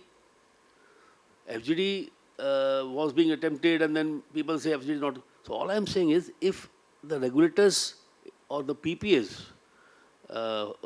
contractors, I mean the two parties with the approval of the regulator says, let us allow X coal per unit to these units, which could be based on the current heat rate. Savings either shared, but majorly go to the investor. You may therefore see an intrinsic incentive for somebody to reduce the coal consumption per unit of. Then he will automatically get dispatched also, but he doesn't care whether he is dispatched or not. So that is something which is intra-contract itself, an immediate incentive that you'll get from the day you start becoming less dirty. one thing I want to also tell you that there is something which is available in the records of the government, which nobody is sort of pushing. And this concept came a few years back when Mr. Jaitley was alive, where we talked about FGDs as one problem. About 2022 was the deadline and all that, and companies said FGD lagega, we will not get the monies and all that. So I thought maybe try out, get money from the cess. Okay. So Mr. Jaitley said, you will never get the money. I said, sir, can we ask for an exemption? He said, that will work. So we worked a little bit, IETA and all that, fantastic idea. Finally, when Mr. Alok was the Secretary of Power, a letter went to the to MOF, recommending that units which are with FGD should be exempt from the cess. Right? Now the 23 paisa per unit that you will save, because that comes to 23 paisa or so based on standard SHR and coal, calorific values and all that, between 20 to 25 paisa is the reduction in the tariff. Now that can be used to finance the FGD. Now some things, and we had a lot of discussions amongst many players, like whether it will fly or not fly, and I remembered Mr. Jaitley saying, exemption ek bari milta hai. If you want to get the money from the government, you will probably, wear out 5 shoes and still not get the money. So I just need 2 more minutes on this. So if we can invoke that particular route, that less dirty plants pay less cess, savings belong to the investor who is investing to make it less dirty. If the savings go to the consumer, he has no incentive. That was one point. And so on a graded basis, I mean, you can say, and there is already a document recommending, so there is a file note document, there is a logic, that first I pay to use a dirty coal, then I'm cleaning it up, and then again I pay for the FGD. One has to be, you can't be having to pay both. Right? So that's the concept. I think there, of course, carbon market will remain, a lot of dirty players will continue to be there, and you will make money on the carbon credits. Those should also belong to the investor or the IPP holder, or those could be shared. But with whatever can come from the system itself should actually be attempted first. That's my view. Yeah, thank you for a very loaded question. I would say like this. Question. The suggestion is, certainly there are regulatory tweaks, policy tweaks which can be done and which should incentivize the investor also and reduce the emission also. But the first thing first, let us get the solid numbers that who is doing what, where it is more economical to make it less pollutant rather than across the board giving everybody something or saying that sab jagah FGD laga do, sab jagah hata do. And I am just giving an example. What I am saying is this model will give you numbers, graded numbers of every power plants, their shadow prices, and then I agree with you that the regulators. But before I get into it, Dr. Dev, would you like to respond to this question if you have heard it? Is there? Yes. Yeah, look, I think you already mentioned the key point that we basically don't have enough information to jump straight to actually modifying the regulations, especially on the pricing side. I do agree with the fundamental point being made that if at the very beginning, Mr. Vadva said that the fixed price, the two-part pricing, if we just ask dirty plants to stop generating and they still get this fixed price, that's clearly a distortion, and I don't know exactly how to manage that. But the other part of the proposal requires very careful consideration. I think we do need to understand this emissions profile and the pricing, the carbon pricing very, very well before we start formulating regulation. Yeah. That's all I can say. Thank you. Next, please. Can I go first? Yeah, please. I had one question. So I'm Deepak. I'm from GE. And Suni sir, I've had the pleasure of Oh, working yeah, with you yeah. on market coupling a couple of years ago. So I worked on SCUC and SCAD engines for about 16 years, Okay. mostly on ISOs in the US. And the parallel I draw here is with the co-optimization of energy and ancillary services, right? So you have requirements for spin, reg, operating reserve, and so on, right? So my question is, you can specify a requirement for ancillary services because it's NERC. There's some regulator that's saying there's a security requirement around ancillary services, right? For this one, the concern is tonnage cumulatively, right? So emission tonnage cumulatively over a year or so, not really in 15 minutes or so on, right? So how would you determine those requirements, right? That's one question. Maybe it's done seasonally, which was the case a while ago. And then the second question is, have you also considered clearing carbon like the day-ahead market for energy, where you actually have offers and bids? You can actually have offers and bids for actually carbon credits, for example, right? Integrated along with the market. Two questions. Yeah. No, I completely get your question, and again, Dr. Dev will supplement. See, the issue is we can put limits daily, we can put it monthly, we can put yearly. We do that for water also. So that's one thing which we know in the model how to do it, and we get the shadow price of it. So I think that was one of your questions. Certainly, that the other question was. The question was whether we can clear the carbon credits as like a day ahead, right? Yeah, so you have bids and offers. So the issue is bids and offers, it moves to the market. Correct. And market engine is also in the back, is doing something similar only. It is trying to do again an optimization in form of MIP. So basically both are doing the same thing. Here we have a regulated everything, the cost of power and the carbon and everything. There it will be bid and offers. But I'll refer back to Dr. Deb to supplement and clarify further. Thank you. Yeah, no, I like the analogy of the optimization of ancillary services, and I think that way you kind of answered your second question, because what we are proposing to do, like if we do put in a carbon limit, and I'll come to like how do you, whether you get to a sort of a daily limit and so on. But actually, once the limit is there, it is actually doing that optimization. It is actually looking at two products, energy and carbon, and trying to co-optimize to meet the demand for power and also the demand for CO2, if you like, or demand for CO2 reduction, to be precise.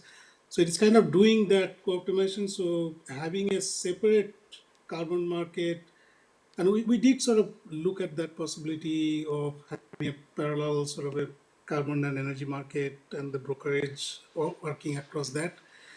It's fun, but I don't know whether it's necessarily going to be more productive. And once we lose the physical linkage with the power system, a lot of bad things can happen.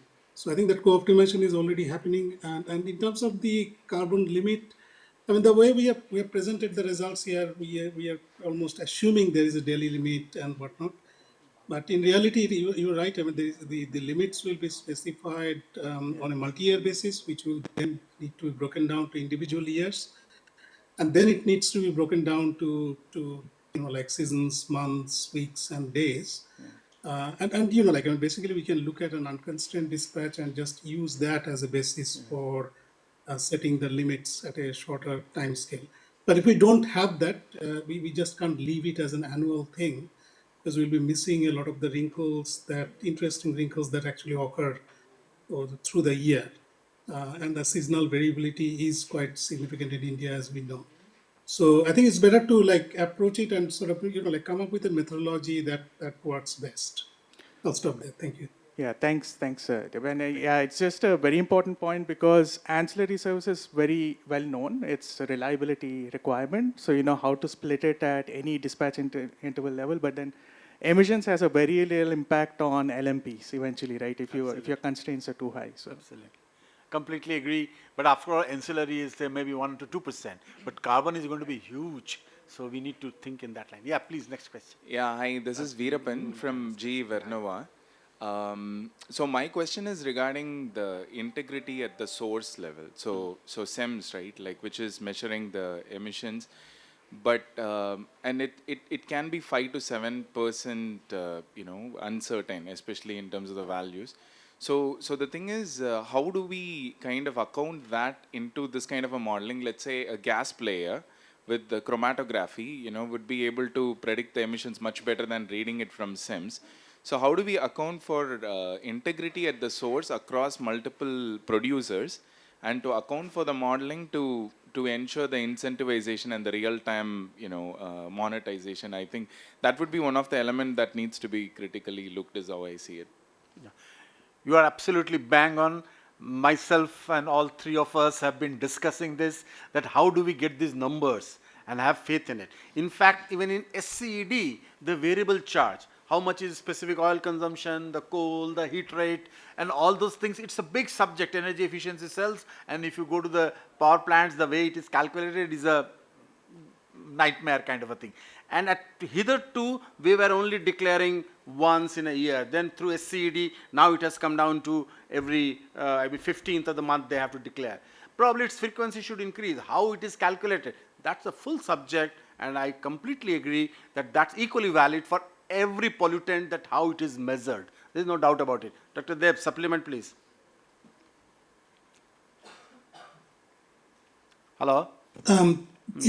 Yeah, no, I think those are definitely things that crossed our mind as well, that we need to get the CO2 emission coefficients calculated quite accurately, and I was actually looking at, what happens if a plant of say 1.1 ton per megawatt hour emission intensity, it gets over or underestimated by 0.1 ton. The annual revenue impact is massive. Yeah. And we have looked at the data, and in fact the data that we have used in the model currently, that needs to be verified very carefully. There is nothing. I mean, there are actually very little information out there, even on average emission intensity. Then the point you mentioned that like some generators may be able to measure it more accurately than others is a very significant point. Everybody needs to measure it very accurately, otherwise there will be a lot of money changing long hands. Yeah. So I'll stop there. Thanks. So I will only supplement. My experience is, when the SCD was not there, then what was happening? Everything was going through pass-through. The third bill which you used to get used to have all the FPAs and all the other supplements. Post SCD, the seriousness in declaring the variable cost itself has become a subject, and plants have tightened their belt.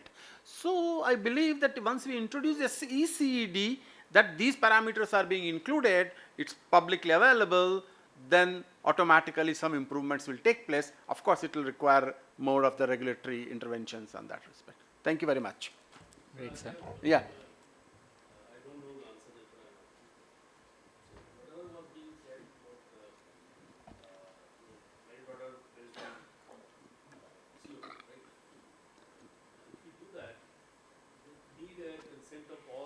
Guys who hold the PPAs, because the cost of it will be definitely more than not doing it, right?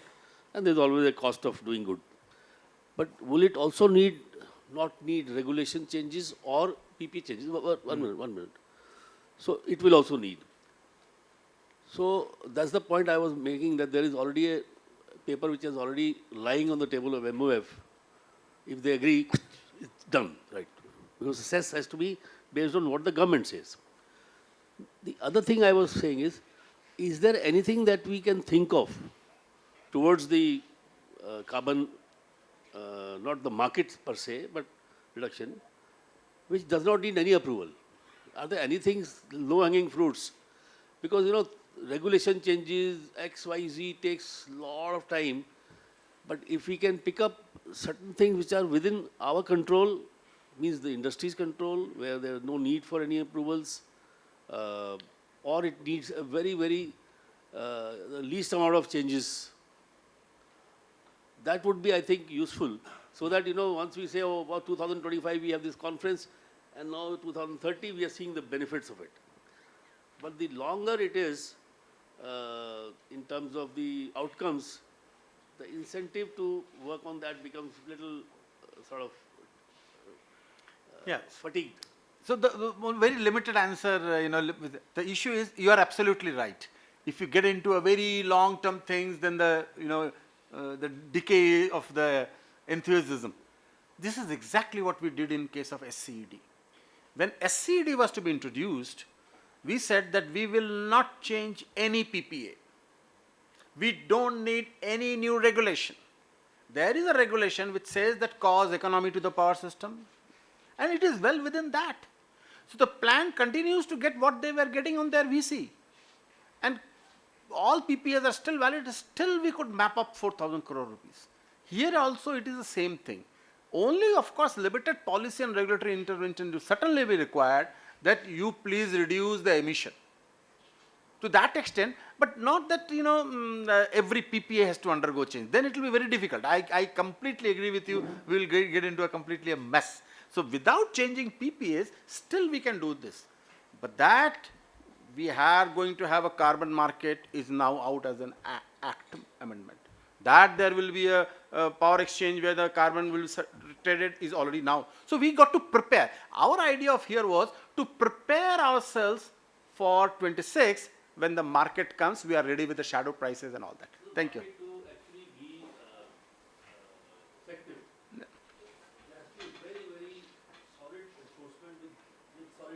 Yeah, that's true. Otherwise, I'll say, the obligation has a teeth. So you have REC market. So we have something like that in mind. Otherwise, why should I buy it? Yeah, that's it.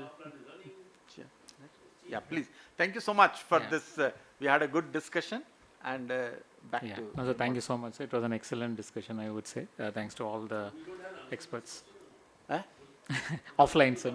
Yeah, we have... we got to listen to the chair and the moderator.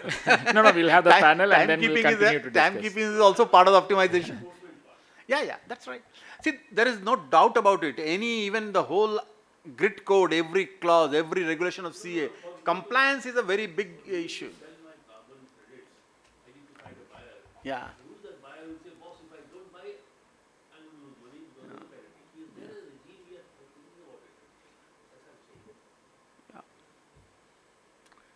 Let's see how the CCC, the CRC which has come out, how will it do it? Let's see. It's part of CCTS, yeah. Yes. Great. So maybe you can hear more. Yes, it is there. Now we can continue to discuss in the next panel, but I have a quick request from one of the panelists to speak first, so please. I will take the privilege of that. So thank you once again, sir, to all the participants as well for your engaging questions, and also Mr. Deb and Abhinav from the online. Thanks for your patience and thanks for your interactions. So we'll just move to very quickly to the panel discussion, which have a very good mix of experts from all the fronts on the power and the carbon markets. But because Mr. Nithyanandam has to leave very quickly, so I'll request Nithyanandam, Director of Finance, UPPCL, who has joined us virtual, to share his thoughts in terms of how UPPCL is engaged in the decarbonization journey. Is there any initiatives that we are implementing or planning, and what is your short-term, mid-term, long-term plan in terms of actively participating in the carbon markets? Over to you, sir. So, Bala, can you hear me? Hello, am I audible? Yeah, you are. Okay. So, good afternoon to everybody. I'm sorry, I was intending to be there in person, but due to certain work exigencies, I've not been able to come there. So, just need a few minutes to share some of the thoughts that I had with respect to the subject at hand. See, as far as the distribution side is concerned, the carbon footprint is fairly limited. We are actually at the receiving end of all the carbon emission that happens upstream, and we are supposed to comply with the RPO regulations and make sure that we are compliant with the extent guidelines. Otherwise, failing which there are monetary penalties. So, couple of thoughts on that part of it before I come to the initiatives that some of the small little initiatives that we are planning how to help out in the scenario. So, our experience is that since these monetary penalties are not really passed through and they become net costs, the targets should be fairly realistic. The guidelines which are being issued, they are kind of one size fits all, And every utility, every state has got a different load profile and different constraints specific to that particular utility or the state. And I think these guidelines need to be, that's my suggestion, that these guidelines need to be tweaked to make the targets realistic so that, they have become achievable and they do not, unnecessarily add stress or strain to the, already very difficult financial position of the discoms. So this is the first thing that I wanted to say. The second was that while we are moving from the carbon or fossil fuel based regime, the energy mix is shifting towards more and more towards renewable energy.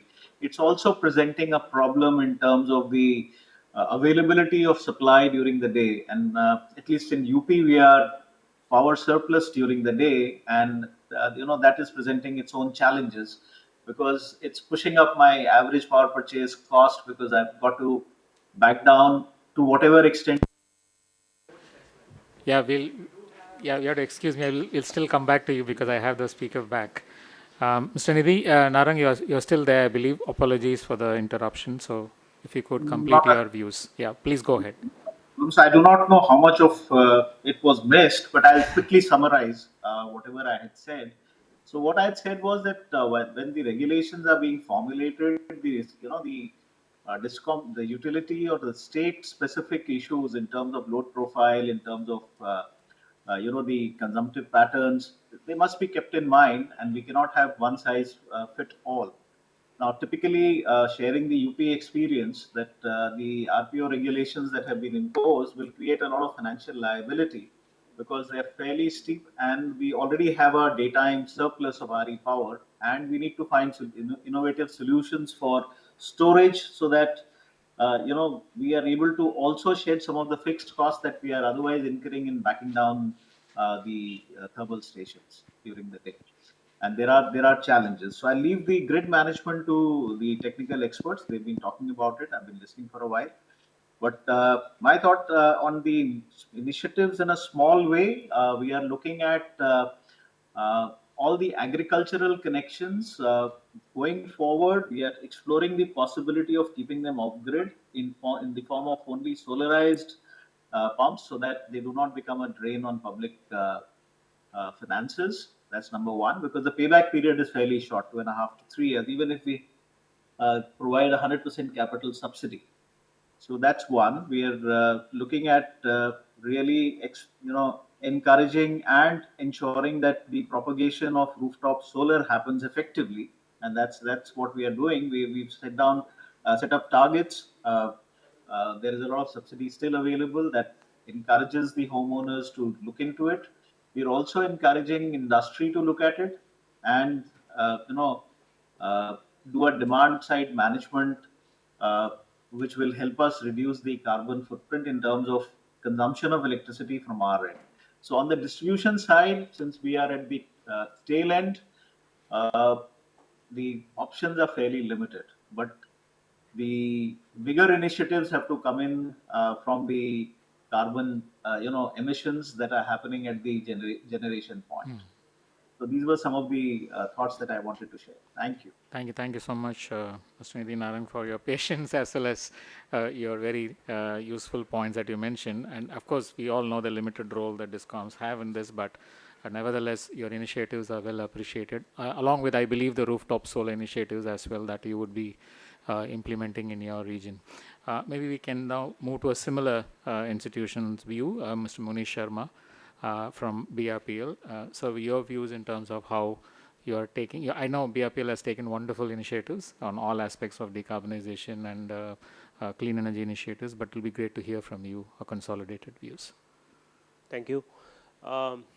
Taking clue from Mr. Narang, definitely though we are the last mile, but certainly yes, last but not the least. BSES has been into this foray for progressively taking up the entire jerk for the power sector in past 22 years. We have been actually accelerating all our initiatives internally so that we are ready for a future. When it comes to carbon markets and all these futuristic concepts where we are trying to create a market, and definitely DISCOM is certainly going to be a part of it when we see it on a national footprint.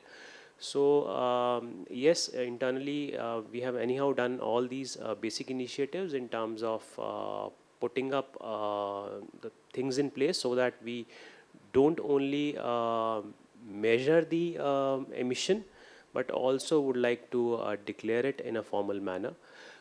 Recently, we have been doing sustainability reporting also. So to do that, since though we are not directly covered as a part of that, our corporate Reliance Infrastructure, the promoter company, falls under the ambit of SEBI. So we have undertaken an exercise for sustainability reporting, under which the emissions across scope 1, scope 2, scope 3 also this year onwards we'll be starting up. Majority of the emission definitely, yes, is on the scope 2 side for us, coming from the power procurement thing, because still about 38% of my portfolio lies into this thermal power.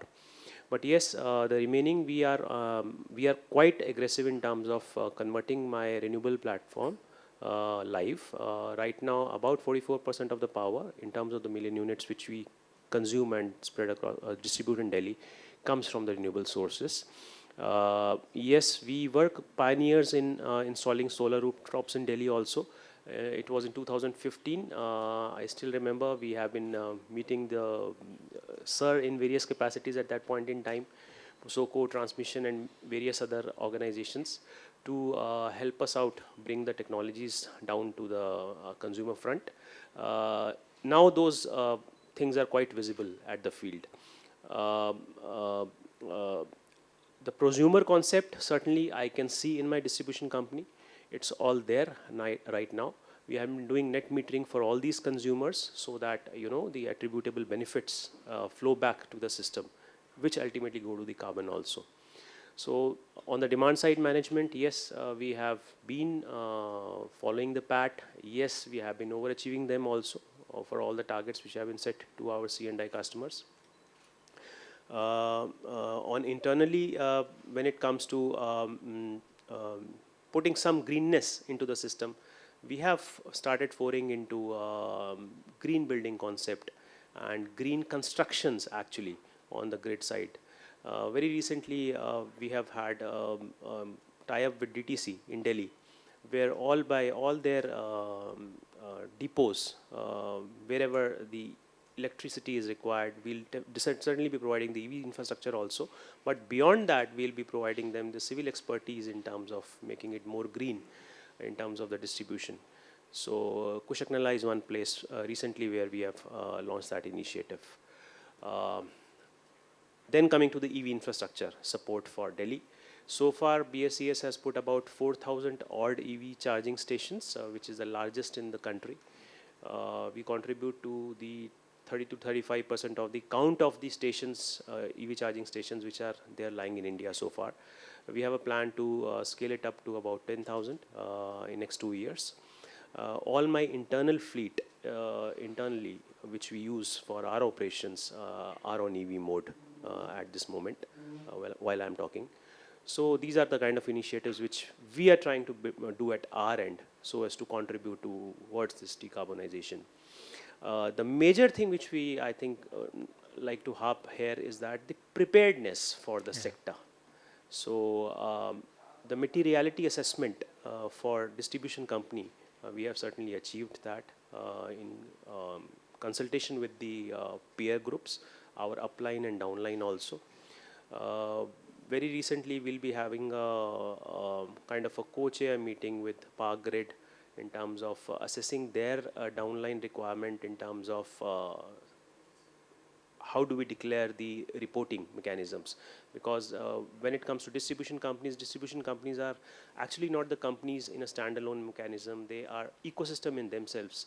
We have so many vendors dependent upon us. We have so many suppliers. We have so many other people who are into a kind of the nexus where, so many things are there in place. So when we actually say decarbonization, many things, though the world is speaking of scope 4 now, so in India, if as a company we are able to touch scope 3 today also, I think that will be quite remarkable. So that's the kind of challenge we have taken internally. So that's my take. So though we are the least in terms of generating it, but yes, certainly we'll be the leaders in terms of contributing successfully towards it. Thank you. Excellent. Thank you, Manish. I think you also can add. Management, yes, we have been following the PAT. Yes, we have been overachieving them also for all the targets which have been set to our C&I customers.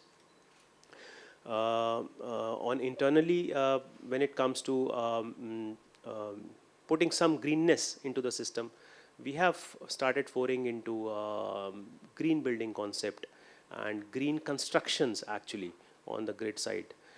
Very recently, we have had tie-up with DTC in Delhi, where all their depots, wherever the electricity is required, we'll certainly be providing the EV infrastructure also. But beyond that, we'll be providing them the civil expertise in terms of making it more green in terms of the distribution. So Kushaknala is one place recently where we have launched that initiative. Then coming to the EV infrastructure support for Delhi. So far, BSES has put about 4,000 odd EV charging stations, which is the largest in the country. We contribute to the 30 to 35% of the count of the stations, EV charging stations, which are there lying in India so far. We have a plan to scale it up to about 10,000 in next 2 years. All my internal fleet, internally, which we use for our operations, are on EV mode at this moment while I'm talking. So these are the kind of initiatives which we are trying to do at our end so as to contribute towards this decarbonization. The major thing which we, I think, like to harp here is that the preparedness for the sector. So the materiality assessment for distribution company, we have certainly achieved that in consultation with the peer groups, our upline and downline also. Very recently, we'll be having a kind of a co-chair meeting with Park Grid in terms of assessing their downline requirement in terms of how do we declare the reporting mechanisms. Because when it comes to distribution companies are actually not the companies in a standalone mechanism. They are ecosystem in themselves. We have so many vendors dependent upon us. We have so many suppliers. We have so many other people who are into a kind of the nexus where, you know, so many things are there in place. So when we actually say decarbonization, many things, though the world is speaking of scope 4 now, so in India, if as a company we are able to touch scope 3 today also, I think that will be quite remarkable. So that's the kind of challenge we have taken internally. So that's my take. So though we are the least in terms of generating it, but yes, certainly we'll be the leaders in terms of contributing successfully towards it. Thank you. Excellent. Thank you, Manish. I think you also can add nowadays. We have Energy Wise, Energy Rise. Thousands and thousands of schools are joining us. So far, about 1,100 schools have come up where not only the conservation or efficiency as a topic which has to be told to them, it's about co-creating a kind of ecosystem where we can contribute towards making these theses on a national level. So that's it. So we are trying to create an institution where the society should also participate towards it, because that's the only agenda which you have to work on. Agree. Yeah. So, thank you once again, Manish ji. It's a music to my ears. I will just supplement that Maharashtra was the first one to have trying on SCED. The next one is BSES and Delhi we are trying. Awesome. You know. Awesome. So things will move. Thank you very much. Sure, sir. Now I move to Tanya Banerjee, who's Associate Director at BCG. So we'd like to hear your views in terms of the topic which I've been discussing over the last couple of hours. The global perspective, the Asia perspective as well, and how BCG is viewing this, again, therefore at the Indian perspective, and how you can share your experience from the carbon markets exclusively, and how the integration could happen, your views.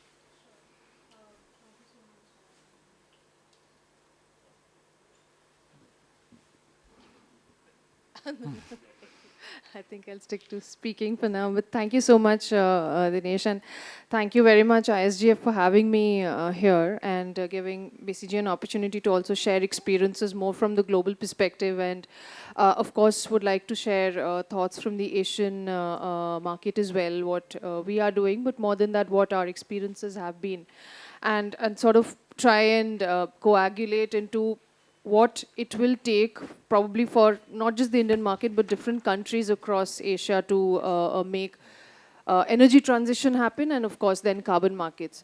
So from an energy transition perspective, I think Asia has obviously been at the forefront of leadership. We've been more than 52.5% of renewable energy, being the pioneers, China, India, all these stories are known to us.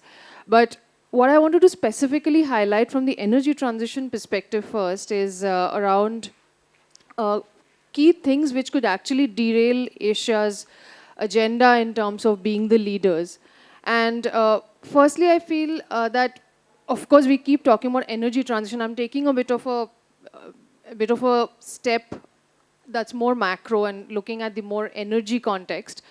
And there's a tendency that we see that energy transition is looked at just as one consolidated element. I'll come to that. But it actually needs to be looked at a series of energy transitions, really. So when we're talking about value chains, integration across value chains, how do we integrate technology innovations and developments? How are we looking at feedback effects and so on? But when we are talking about each of that cascade impact, right, like across the value chain when there is an impact, and that is actually cascading down to the last segment of the value chain. It is not just only the discrete transition approach, but also taking a systemic approach to it. So it's a combination of, you look at part to whole and whole to part. And this is something that we are trying and testing through a proprietary measure called Switch GT. So it's a switch tool which is for green transformation. And we are supporting a lot of corporates to really engage in how do they look at a systemic approach to energy transition. And of course, a lot of this work we're doing in the European side, but Asian countries also. In Singapore, this has been this is under talks, and Indonesia also. And I'll talk a little bit about Indonesian energy transition work that we're also doing, more from the people-centric side. But I'll come to that. The other thing is around the grid expansiveness, right? So $25 trillion is the investment that is required for grid investments for 2050, till 2050. And if we have to reach the net zero, that's what Paris Agreement had set out in the first place. And today, companies are really suffering or not in a position to hit that mark, or not able to deal with that problem. So how different countries in Asia really tackle with the grid expansion bit is something that will also make or break the energy transition bit. And why I'm focusing a lot on energy transition to begin with is because how we deal with this is going to fuel a lot of what we do in the carbon markets also, the availability and how it speaks to each other. And the final thing which on this topic I wanted to share is in this whole energy transition race especially for Asia, countries like India and China, which are really in this race to be the market leaders. India has demonstrated the fastest pace as well. Numbers show that. But in that, are we leaving some of the least unfortunate ones behind? And that's where BCG is working a lot on the just energy transition topic. And I take this opportunity to bring this matter up because the social element of energy transition, carbon markets, everything will really feed in, because we're talking in an era which is Article 6 driven, and Article 6 really integrates sustainable development as one of its core agenda items. And we cannot have the least unfortunate people left behind. A couple of instances of where we are trying to work on this point is Indonesia's Just Energy Transition Partnership. So JETP, we've been very actively supporting the government, as well as we have, and I'll definitely share with the organizers also, I hope that can reach all of you, is some of our thought leaderships on people-centric energy transition, when we've looked at what is the society-related impact across each segment of the people who are associated with the renewable energy value chain, who are really down to the working level down to the people who are really installing the solar assets and so on, for instance. So in a nutshell, from the energy transition perspective, these elements, what we have seen from our experience, have been critical for Asia, and it should be very, very important for Asia to look at from a perspective. Now, shifting gears to the carbon market side, I think it's a no-brainer that there's a lot of integration, of course, from energy side into how the carbon markets will shape up, and India is also not an exception. And I know that we have been talking in the morning. We've had a very insightful session with Apurba, talking a lot about what's happening in the Indian side from the carbon markets perspective. So maybe I'll come more from what I see as Asian points or from the global side as well. Is that what our experience is saying, and again, the point is around Article 6. We've not touched upon a lot on this point yet, so maybe that's still a white space for me to touch upon, since morning. And there's a lot of noise in the international market. We're talking about voluntary markets, voluntary credits not being authentic enough. Indian carbon prices are also, or Indian carbon quality, integrity of it is also a question mark in the global fraternity, and there are several other elements which are feeding into it. In that context, what we have seen is when countries are cutting out a little bit of that global noise and really focusing on establishing a domestic market that is literally unshakable and credible enough with an MRV system that works. And it's great that India is really focusing on it. We are working with Bureau of Energy Efficiency also to actually look at the intersection of Article 6 and its cross interlinkages with ICM, the Indian carbon markets, which we've discussed that it has two components to it. One is the compliance and the voluntary. So obviously there are the 14 technologies which India has put out, for example. It's a good starting point from the country perspective, which some of the other Asian countries could also take. And that's point number one. Latching on to the fact that even if an ETS or even if a scheme is in place, if we look at the ETS market today, it's actually very fragmented.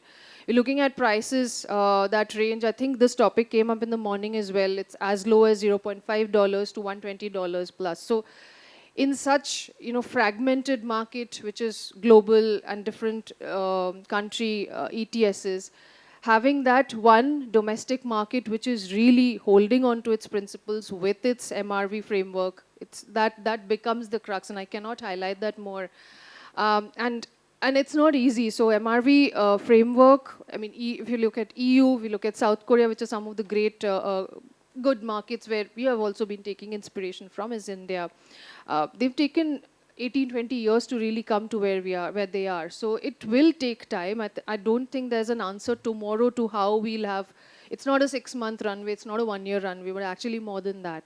But that really becomes the cornerstone of how carbon markets in India, especially from an ICM perspective, pans out. And now maybe talking a little bit about how Article 6 starts playing a role. And maybe I'll bring in India's experience here, given that we are working, like I mentioned, with the Bureau of Energy Efficiency on this element to some extent. And the 14 technologies are actually very high capex ones. They are actually technologies which will never kick off if they were to be just left on their own. So carbon markets provides a very good cushion and a great platform to get started from the perspective that it could be really propelling through 6.2, 6.4, the two articles, sub-articles that we have. One is on the market-based mechanism, which is 6.4, and 6.2 around the bilateral mechanism. So, and it's again something that the ministries are also discussing, that how these technologies can really get a kickstart, early kickstart through taking through the Article 6 regime. So I truly believe that that's a good set to start with. I do have some thoughts around why we've not considered. Of course, coke stoves got added as a last very late entrant to the list, but why not nature-based solutions as well? And I think that's a debate that's also doing rounds in the expert circle. And the other thing which I think couple of more points. When I talked about the MRV part, there's also the methodology point, which I should have really highlighted, is both coupled together will really help build our markets. And that's true for not just India, but different Asian countries who are still in that trajectory, who are actually looking up to India as the voice of Global South to really set that in place. And two more points, which on the Indian carbon market side especially, and will be true for Asia as well, is what are we going to do with the renewable energy based credits? How do we integrate that into our carbon markets? Again, I don't think we have answers to that, but it's a point that we need to be very clear of.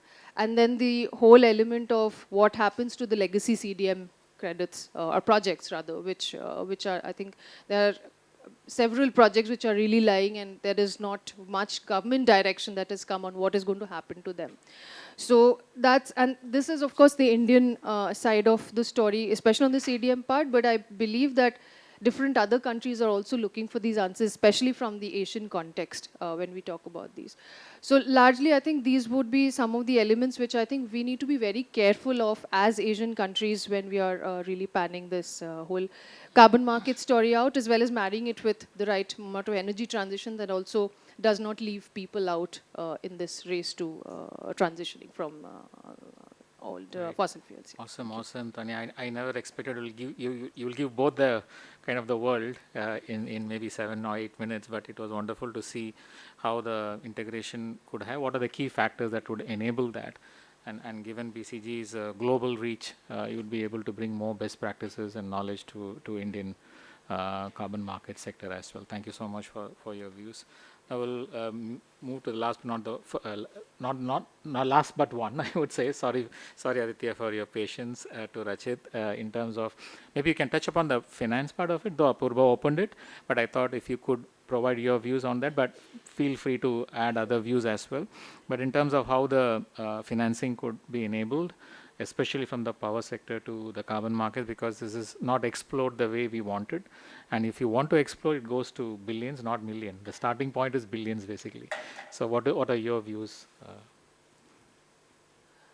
Good afternoon, everyone, and thank you, ISGF, for having us over for this encouraging session. So I'll share my experiences from an investment point of view with a very niche example. We were approached by a cement company about 1.5 years back when this particular regulation came out, and they wanted to understand if they are exposed to the caps given in the regulation, which will come on later, what will be the financial impact on them, and how can they avoid that financial impact by investing today in clean technology. That was the problem statement given to our organization. So we worked backwards. Like sir said, we built actually a security constraint with emission dispatch model for them, which captured their entire journey for the next 25 years, both ahead of meter and behind the meter. So when I say ahead of meter, it means any consumption of electricity from grid or thermal power plants, which they have behind the meter, and also burning of coal to fire their kilns. So there are two sources of carbon now. So one is thermal plants, grid, which is approximately 60% brown, and you have the kiln firing coal. So they wanted to understand what kind of investment they have to put today, so they are not exposed to the carbon market at all. That was their requirement, because what they had heard from Europe, that the market zoom up like anything, the carbon prices, and they may be exposed to the very price sensitive cement. They may be sort of left behind. So we did an entire study. We found that if we replace the entire grid with solar, wind, hydro, and batteries, it's actually going to cost them 50 paisa less than what they are paying to the grid in the next 25 years. So they have embarked upon a journey to invest in all these 4 technologies. Battery, instead of battery, they are going for pump storage. They are going for wind and solar already. And so entire decarbonization of grid will happen in the next 7 to 8 years. So that is how they are removing their exposure to the carbon market. Now we come to behind the meter, which is coal plant. Use of coal in the kiln. So then we went out to the world. We went to the European market and the US market. We found players who are offering very innovative solutions of replacing carbon from the kiln heating process. When I say that, which means heating stones, there's a company called Rondo Energy. it is offering heating stones which can heat kilns up to 1500 degrees centigrade. And that can be charged using surplus solar and wind. The cost of doing so is 3 times of the grid tariff right now. It is 21 rupees if I convert it into kilowatt hour terms. So then we compared various carbon prices, for example, $10 per ton to $80 per ton, which is prevailing price in Europe right now. At what price will this $21 be, 21 rupees be break even? We found that even if they invest in this kind of technology today, their exposure to carbon market will be reduced significantly. So now this is a work in progress. What I'm trying to say, and trying to answer Mr. Rohit's question, if industries are given a free hand in terms of open access, in terms of allowing them to basically offset their electricity usage against some injection of some renewable plant somewhere in India, the dependence on carbon market will be significantly reduced. If they are allowed to be provided some subsidy in the investment on behind the meter technologies, which is heat pumps, heating stones, by organizations like PFC and RECs, there's going to be significant reduction of their exposure on the carbon market. So we might see a point where demand side from heavy industry might erode very fast in the matter of 5 to 6 years. This is happening why we explored. Europe, because of so high prices, has invested a lot in technologies so that carbon itself, they don't have to buy from outside. They sort of absorb or use it where they are producing it, or rather not produce at all. So India can benefit from that particular phase of investment in Europe and US, by which industries will sort of be immune to any carbon market that might exist outside them. That's the learning that we learned from the private sector. For the government sector, when Sir was at the helm of things, we had the liberty of data, which we don't have now. So we tried to run some models for states like UP, MP, and Rajasthan, to see how they can run this particular study of including emissions in their entire portfolio. What we found that if industries are removed, then there is very little play left with retail clients. You can't do very much with retail clients to reduce carbon after a certain extent. What is there is there. You can't just my thought is that investment in this sector will come prominently from the industrial side, which will be driven by the fact that they don't want to expose themselves to any external price sources, which will impact their end product pricing. For the government, it is essential that they develop a sandbox and keep running these simulations for understanding how retail, agriculture, and maybe commercial buildings to some extent can decarbonize by the help of investments through various channels, and sort of take the lead in implementing those measures to help these particular segments. I would not be worried about industries, honestly. They have significantly, in India I was surprised actually when we learned that industries like, I'm working with a Bhujia factory, I'm working with a cement plant, I'm working with a steel plant, a rolling mill, small guys, 5 megawatt, 10 megawatt. But the thought process is that they should not be exposed to any price which is outside their control. That is what their thought process is. Thank you. Excellent, thank you. It's a very, very encouraging view, what you said. And you're saying that people will not then become participant in the carbon markets.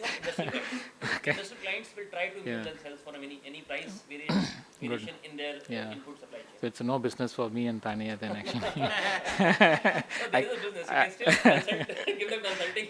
Yeah. Great. Yeah, definitely. So Aditya, thank you so much for your patience. Don't feel you are the last one, but you have the last laugh. So you can give all your viewpoints. So from the advocacy point of view, in terms of the checks and balances, and how do you perceive the integration is going to happen in the country? Your views. Yeah. Thank you. And speaking last is challenging. What is more challenging is speaking at the end of 2 hours and just before lunch, but I'll give it a shot. So I'll start by kind of setting expectations on what should we expect, or what do I expect from the Indian carbon market. And it is important because setting too high expectations from something always leads to frustration. So it's good to set those expectations right. And to begin with, pricing carbon and discovering that price through market in principle is a good idea if effectively implemented. And I also appreciate the efforts that BE and the other stakeholders are putting in to develop the carbon market. So it's not, but those setting that expectation is important.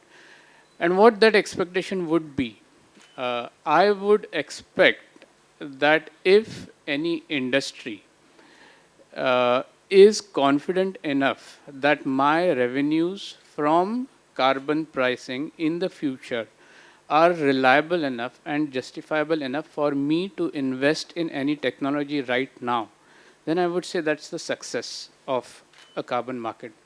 More importantly, if financiers are confident that they can give loans to these industries based on revenues from carbon credits, I would be much more happy. So then that's the success. So that's the success of a carbon market that I would expect.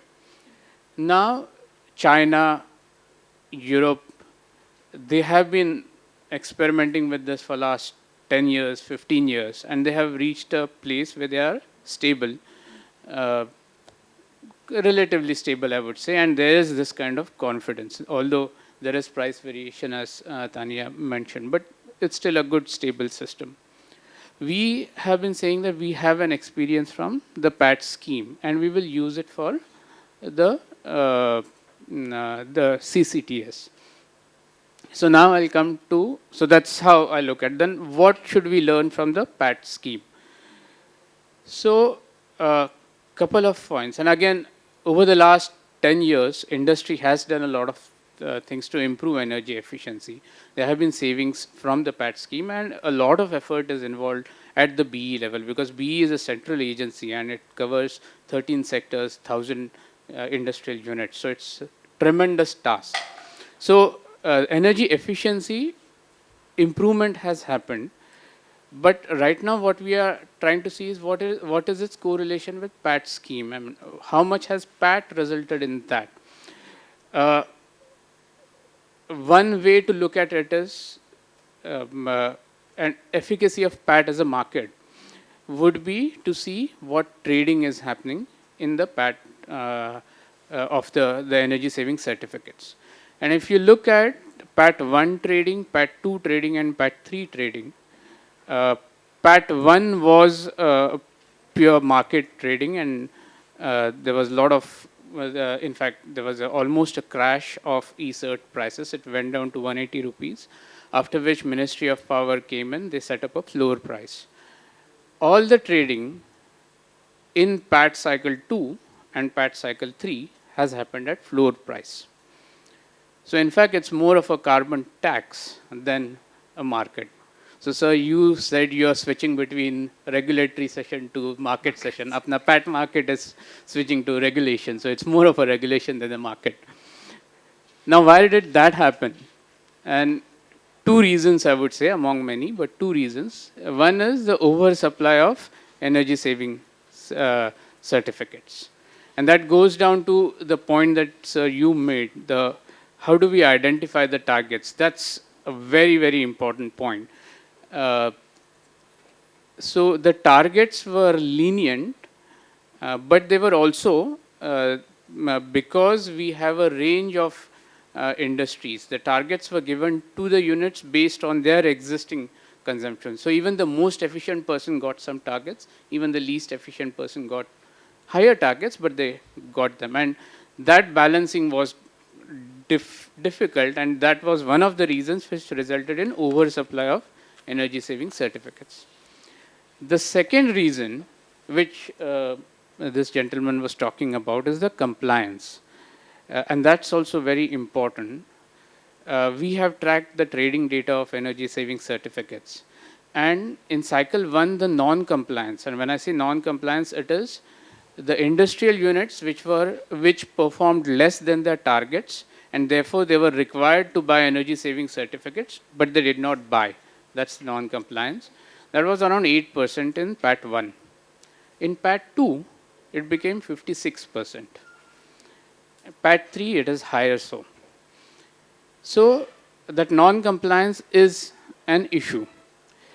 And the non-compliance is not due to absence of penalties.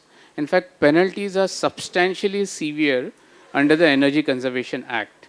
There is a price that Ministry of Power has put for 1 ton of oil equivalent, and the penalties are up to double that price. And it can result in substantial financial impact on the non-compliant industries. Point is the enforcement of those penalties. That has been lax. And in fact, what has been done, ideally it was expected that in a particular cycle you buy those certificates. So if you have not achieved the targets, you buy those certificates or you pay penalty, which would have been a good deterrence. But BE has allowed people who did not buy certificates from PAT 1 and PAT 2. They were even given opportunities to buy certificates in PAT 3 as well. But the non-compliance is still high even then. In fact, the kind of approach that the designated entities, as they are called, designated consumers, that some of them have not even registered at the exchanges, which will enable them to participate in the trading. So that's the kind of casual approach. So penalties are there. We'll need to, if we want to have better results from carbon market, then we need to have that enforcement mechanism in place. And one of the things that the carbon credit scheme is trying out is, rather than having the enforcement mechanism through Energy Conservation Act, it is going through an Environment Act. So the state pollution control boards would now be would be involved. Which one is better? I don't know, but something that one needs to think about. So that's where it is. So what my point being that carbon markets is not the only thing that we are doing. There are many other things. Carbon market is one of the things. So let's set those expectations right. It's not going to change everything immediately. Let's give it some time so that we don't get frustrated. Last point, which we have been talking about quite a lot, is this whole power sector and inclusion of power sector in it. And I have 2 points there. One is conceptual, one is pure logistical. I'll go to the logistical point first. The compliance in PAT 1. So in PAT 1, power sector was not involved. Discoms and thermal power plants were not involved in PAT 1. The compliance was 8%. One of the reasons why the non-compliance increased in PAT 2 was Discoms came and thermal power plants came. The targets to Discom was reduction in T&D losses. I mean, we have been trying to do that. Regulators have been trying to do that. Ministry of Power has been trying to do that since a lot of time. And expecting BE to enforce it was anyway a very too much of expectation from them.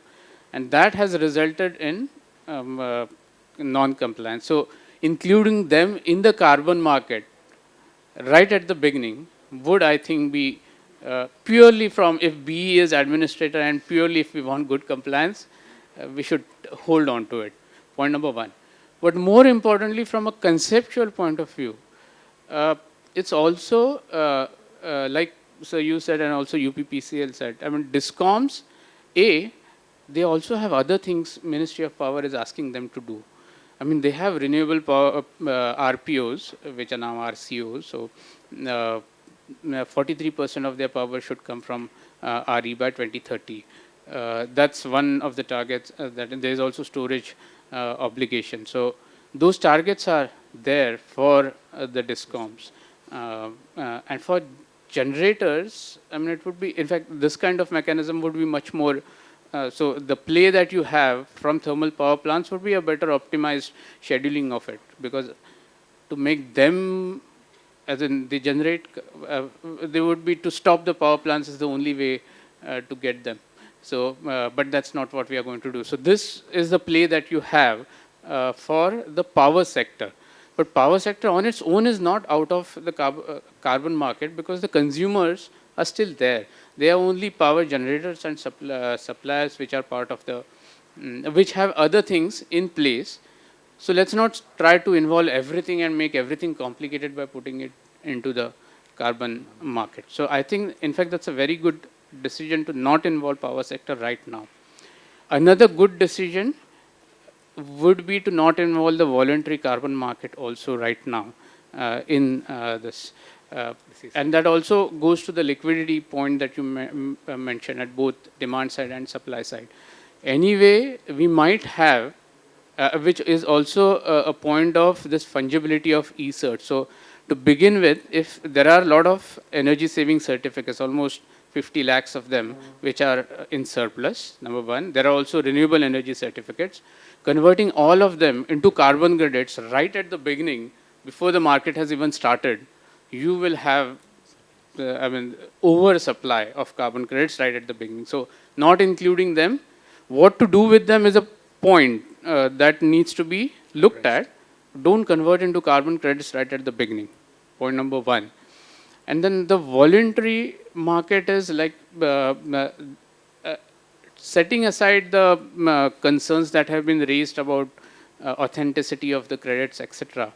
But allowing entities of the compliance market to use credits from the voluntary market to meet their compliance targets is a very tricky thing to do.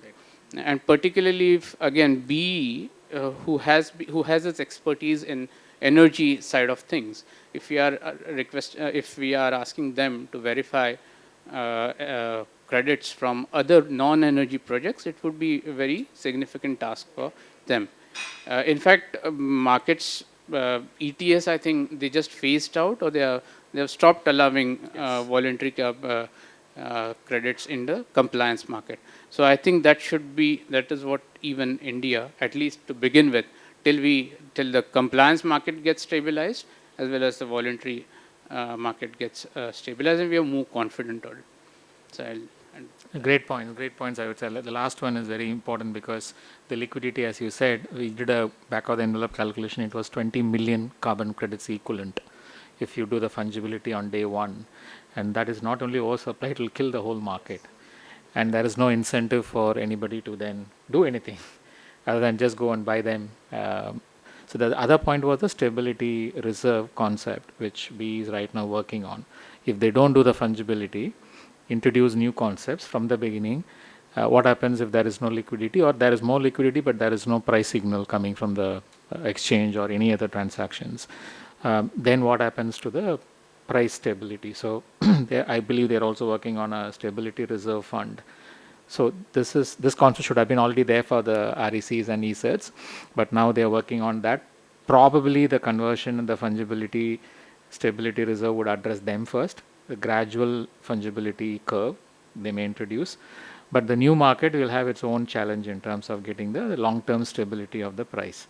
So that the investment, what I would invest today, I need a stability in terms of the pricing in the years to come.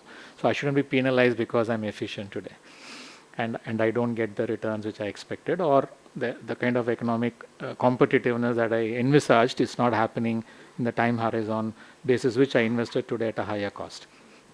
Excellent points, actually. So we have come to the conclusion of this panel, and it's excellent variety of views, I would say, but only limited carbon people were talking. It was good because we don't want to pollute the thought process that you guys had. But to be very honest with you, sir, I thought this is going to be only a SECD session, which it was. But we wanted to give a flavor of carbon because it's early days, and as Aditya said, we have to manage the expectations. Carbon market is not here to make you millionaires or billionaires, but to give a guidance in terms of how the process is going to be in the years to come. That's why I said 2070, we don't know how it is going to be. That's very, very far. And the way we want to peak our emissions also, it's not tomorrow. It's very far. And we are not racing with China, or you're not racing with anybody. We have our own way of building our strong economy, which will be very green soon.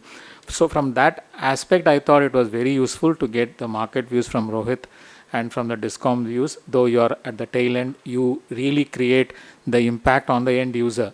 And therefore, he starts respecting what he is consuming. And therefore, the demand which he can do in terms of demanding green power starts from various states now. It will come all over the country. So excellent views across the spectrum. So maybe I'll open the session for a few questions. We had a late start, so I have some leeway, but not too much. But maybe we'll start with the questions.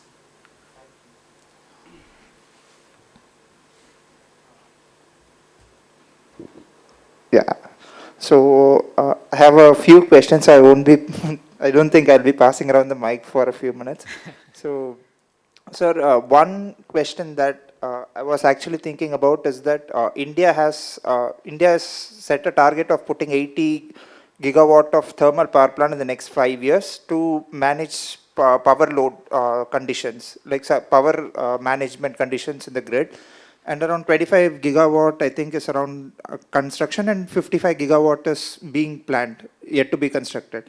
So one thing which actually caught my mind was that if we are considering carbon markets, and majority of this we are considering AT&C losses is around 13% currently in India, and power production at one side, demand, supply, considering all those factors, can't we go for a decentralization like waste to energy plants or natural gas based power plants which has a lower emission capacity coupled with this carbon credits for actually like going for a subsidy so that the overall emission is reduced in the sector?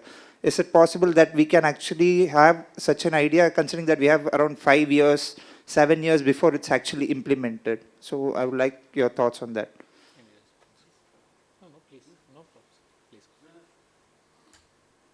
I mean, the idea is very good, but you know, in SCECD we have found how many gas plants with emission less than 0.5 because their cost is high are completely shut down and their PLF is of the order of single digit. We should harness those first. And the other part which you are saying, you know, those kind of a plant, their cost is very high. We have to, you know, find a very fine trade-off between the two. See, if all the gas plants were so cheap, we would not have gone for that coal, but you see the difference. I think that's the very rough answer. If anybody else will like to answer it better, I would love that. Aditya? Yeah. No? Okay. See, we have so many, 25 gigawatts of gas turbines, class F, are stranded because the cost is high. We should first get them up. And that's what SCECD, Mr. Debasis has shown a graph where all those plants were up and all the dirty plants were going down, and that's where the whole thing was. Okay, thank you. So give an opportunity for others, then we'll come back to you. Yeah. Any other questions from anybody else? Yeah, you were asking a question during the panel, yeah. So the quality of the carbon also matters. Now, there are multiple standards that's available, GHG and then an IPPC or IPCC, to name a few. And some standards sometimes account for biomass, and some standards, you know, give a way of, you know, missing the biomass, not getting it accounted. So how does India as a carbon market kind of look at these things, especially in terms of the quality of the carbon? Sure. Tanya, you want to say something on that? I will add, but it will be great if you can say something. So it's a great question which doesn't have an answer yet. At least I am not still there. I am still seeking that answer. But I think, and I'll just maybe share a parallel from the voluntary market side. Of course, we know that a lot of projects, a lot of credits on the voluntary side have come under flak. And traditionally, India originated credits have arrived at a lower price. The integrity has been a question, and that's been around for a while. But what I've seen, at least, maybe I'll take the example of gold standard from the voluntary market side. That one way that I thought that the way at least you can put some degree of integrity as a concept to their credit is when they're also asking for adherence of each project, whatever project is coming for the gold standard certification, to adhere to, I think, 3 SDGs. So one is of course climate action, which is 13, and two more SDGs where you are actually quantifying the benefits from co-benefit side of it. So that's still for me, and that's the example that I can think of at the moment, that still puts an integrity figure to it. Of course, the methodologies of gold standard are also in sync with UNFCCC ones. But at least that puts one layer of integrity that is coming in. That's not just looking at pure play carbon or the number that you're talking about, but also looking at the people value, the people-centric bit that I was talking about, and the other SDGs. So that's the example that comes to my mind. But I think, Dinesh, you would also want to react. Yeah. Just a quick, on the regulatory front, BE is doing two things. One is they want to create a cadre of accredited carbon verifiers who will do this kind of assessment. And in addition to that, recently they also came up with methodologies for some 10 to 12 sections.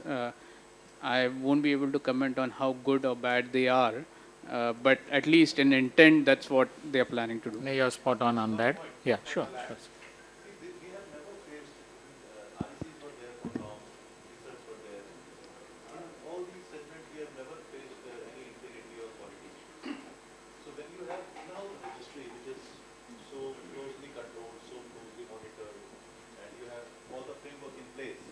I really doubt the credit quality issue would be there. But yes, in the international market, as you mentioned, we have so many issues. But again, because those are very different, those are registries situated in US per se, and credits are being generated here. There is no comprehensive framework available. These are certain things which they have to plug. But as far as our internal system is concerned, I don't think this is going to be a challenge. No, that's a very, very positive note as such, because the Indian carbon market through BE initially declared that no methodology abroad or outside the system would be recognized as such.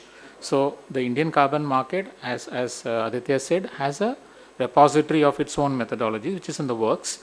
The first set of methodologies, I think 15, was announced, taken from the CDM, the Clean Development Mechanism from the UN, which has been well proven and all the other stuff. But having said that, any methodology coming from a voluntary carbon standard will go through the scrutiny of the Bureau of Energy Efficiency with the expertise, whatever committees they are setting up, and then they will be slowly added to this list. So the integrity part is already taken care of. I'm not saying I'm assuring 100%, but the point is well taken in terms of how the market had a beating in the past on the carbon credits, especially India, China, Brazil, etc. And now how we are implementing measures to make it stringent. On biomass, it is going to be always a controversy. Okay, so the fraction of new and renewable biomass calculation very recently, it's another controversy because it kills the cook stove sector completely, and it gives a universal solution. Now you can burn all the biomass because the fraction is going to be in favor for them, whereas for the cook stove, it is going to be a death knell because they can't get any benefit. So who's going to invest in cook stoves for the community which is still having access issues? So that controversy will slowly be addressed, but it's a very difficult one. I'm a biomass expert for the last 30 years, so I know I'm crying now, but we have to live with that very slowly. We have to address these issues, community versus large scale biomass intervention. So which one is better? How the SDG, as Tanya said, is going to be addressed. So a credit is not going to be 1 ton, it's a 1 ton. It's going to be, maybe I'm using a wrong word, colored in different angles, in different aspects, and by different policy and regulatory environments. But the pricing, therefore, is going to be an interesting component amongst that. Yeah. Great. I think, yeah, we are exactly at the dot of the time. So apologies for you. You can take the questions offline. So it was a wonderful session. Thank you so much. I can see a lot of people stayed back for the whole session, and a lot of people came and went. I hope they took a lot of important message, but it's wonderful having all of you in this room since morning. Maybe we can thank all the panelists and the speakers with a wonderful round of applause. And I also expect that we will have a similar sessions next time, but I'll request organizers to have it on the day 1 so that we have more participation. And the first session should be ours, because this is a continuous topic, and sir, your presence and inputs have been so inspiring to all of us. But once again, thanks to all the panelists for your time and effort, especially to Aditya for being the last speaker. And Rohit, I thank you so much for your time, because we look forward to a lot of trading action. We have seen all the two assets, now the third asset is coming, and we need more action from the exchange point of view. So thank you once again, and I thank the organizers also for giving the opportunity. Thank you. Thank you, Mr. Dinesh, for so deftly conducting such a session. And yes, people were coming and going, but then the theme was maintained by him. So thank you very much. Over to you. Thank you all speakers for sharing your insightful thoughts and valuable contributions on power markets and carbon markets. Now I would request SK Soni sir to come on dais to facilitate our speakers with token of mementos.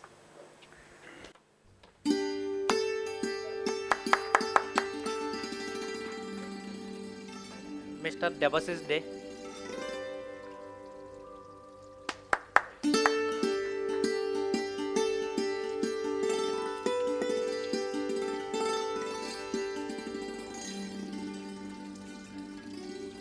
Mr. Munish Sharma.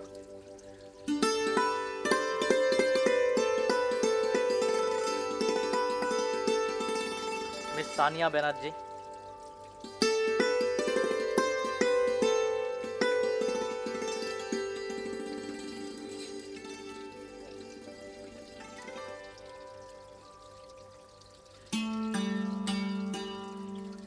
Mr. Rachit Agarwal.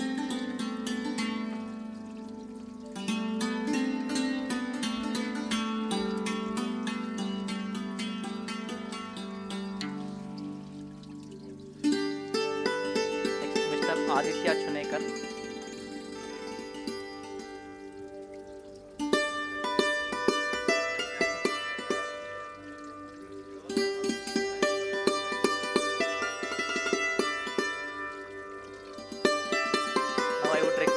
Yuvaraj Dinesh Babu sir come on dais and felicitate SK Soni sir.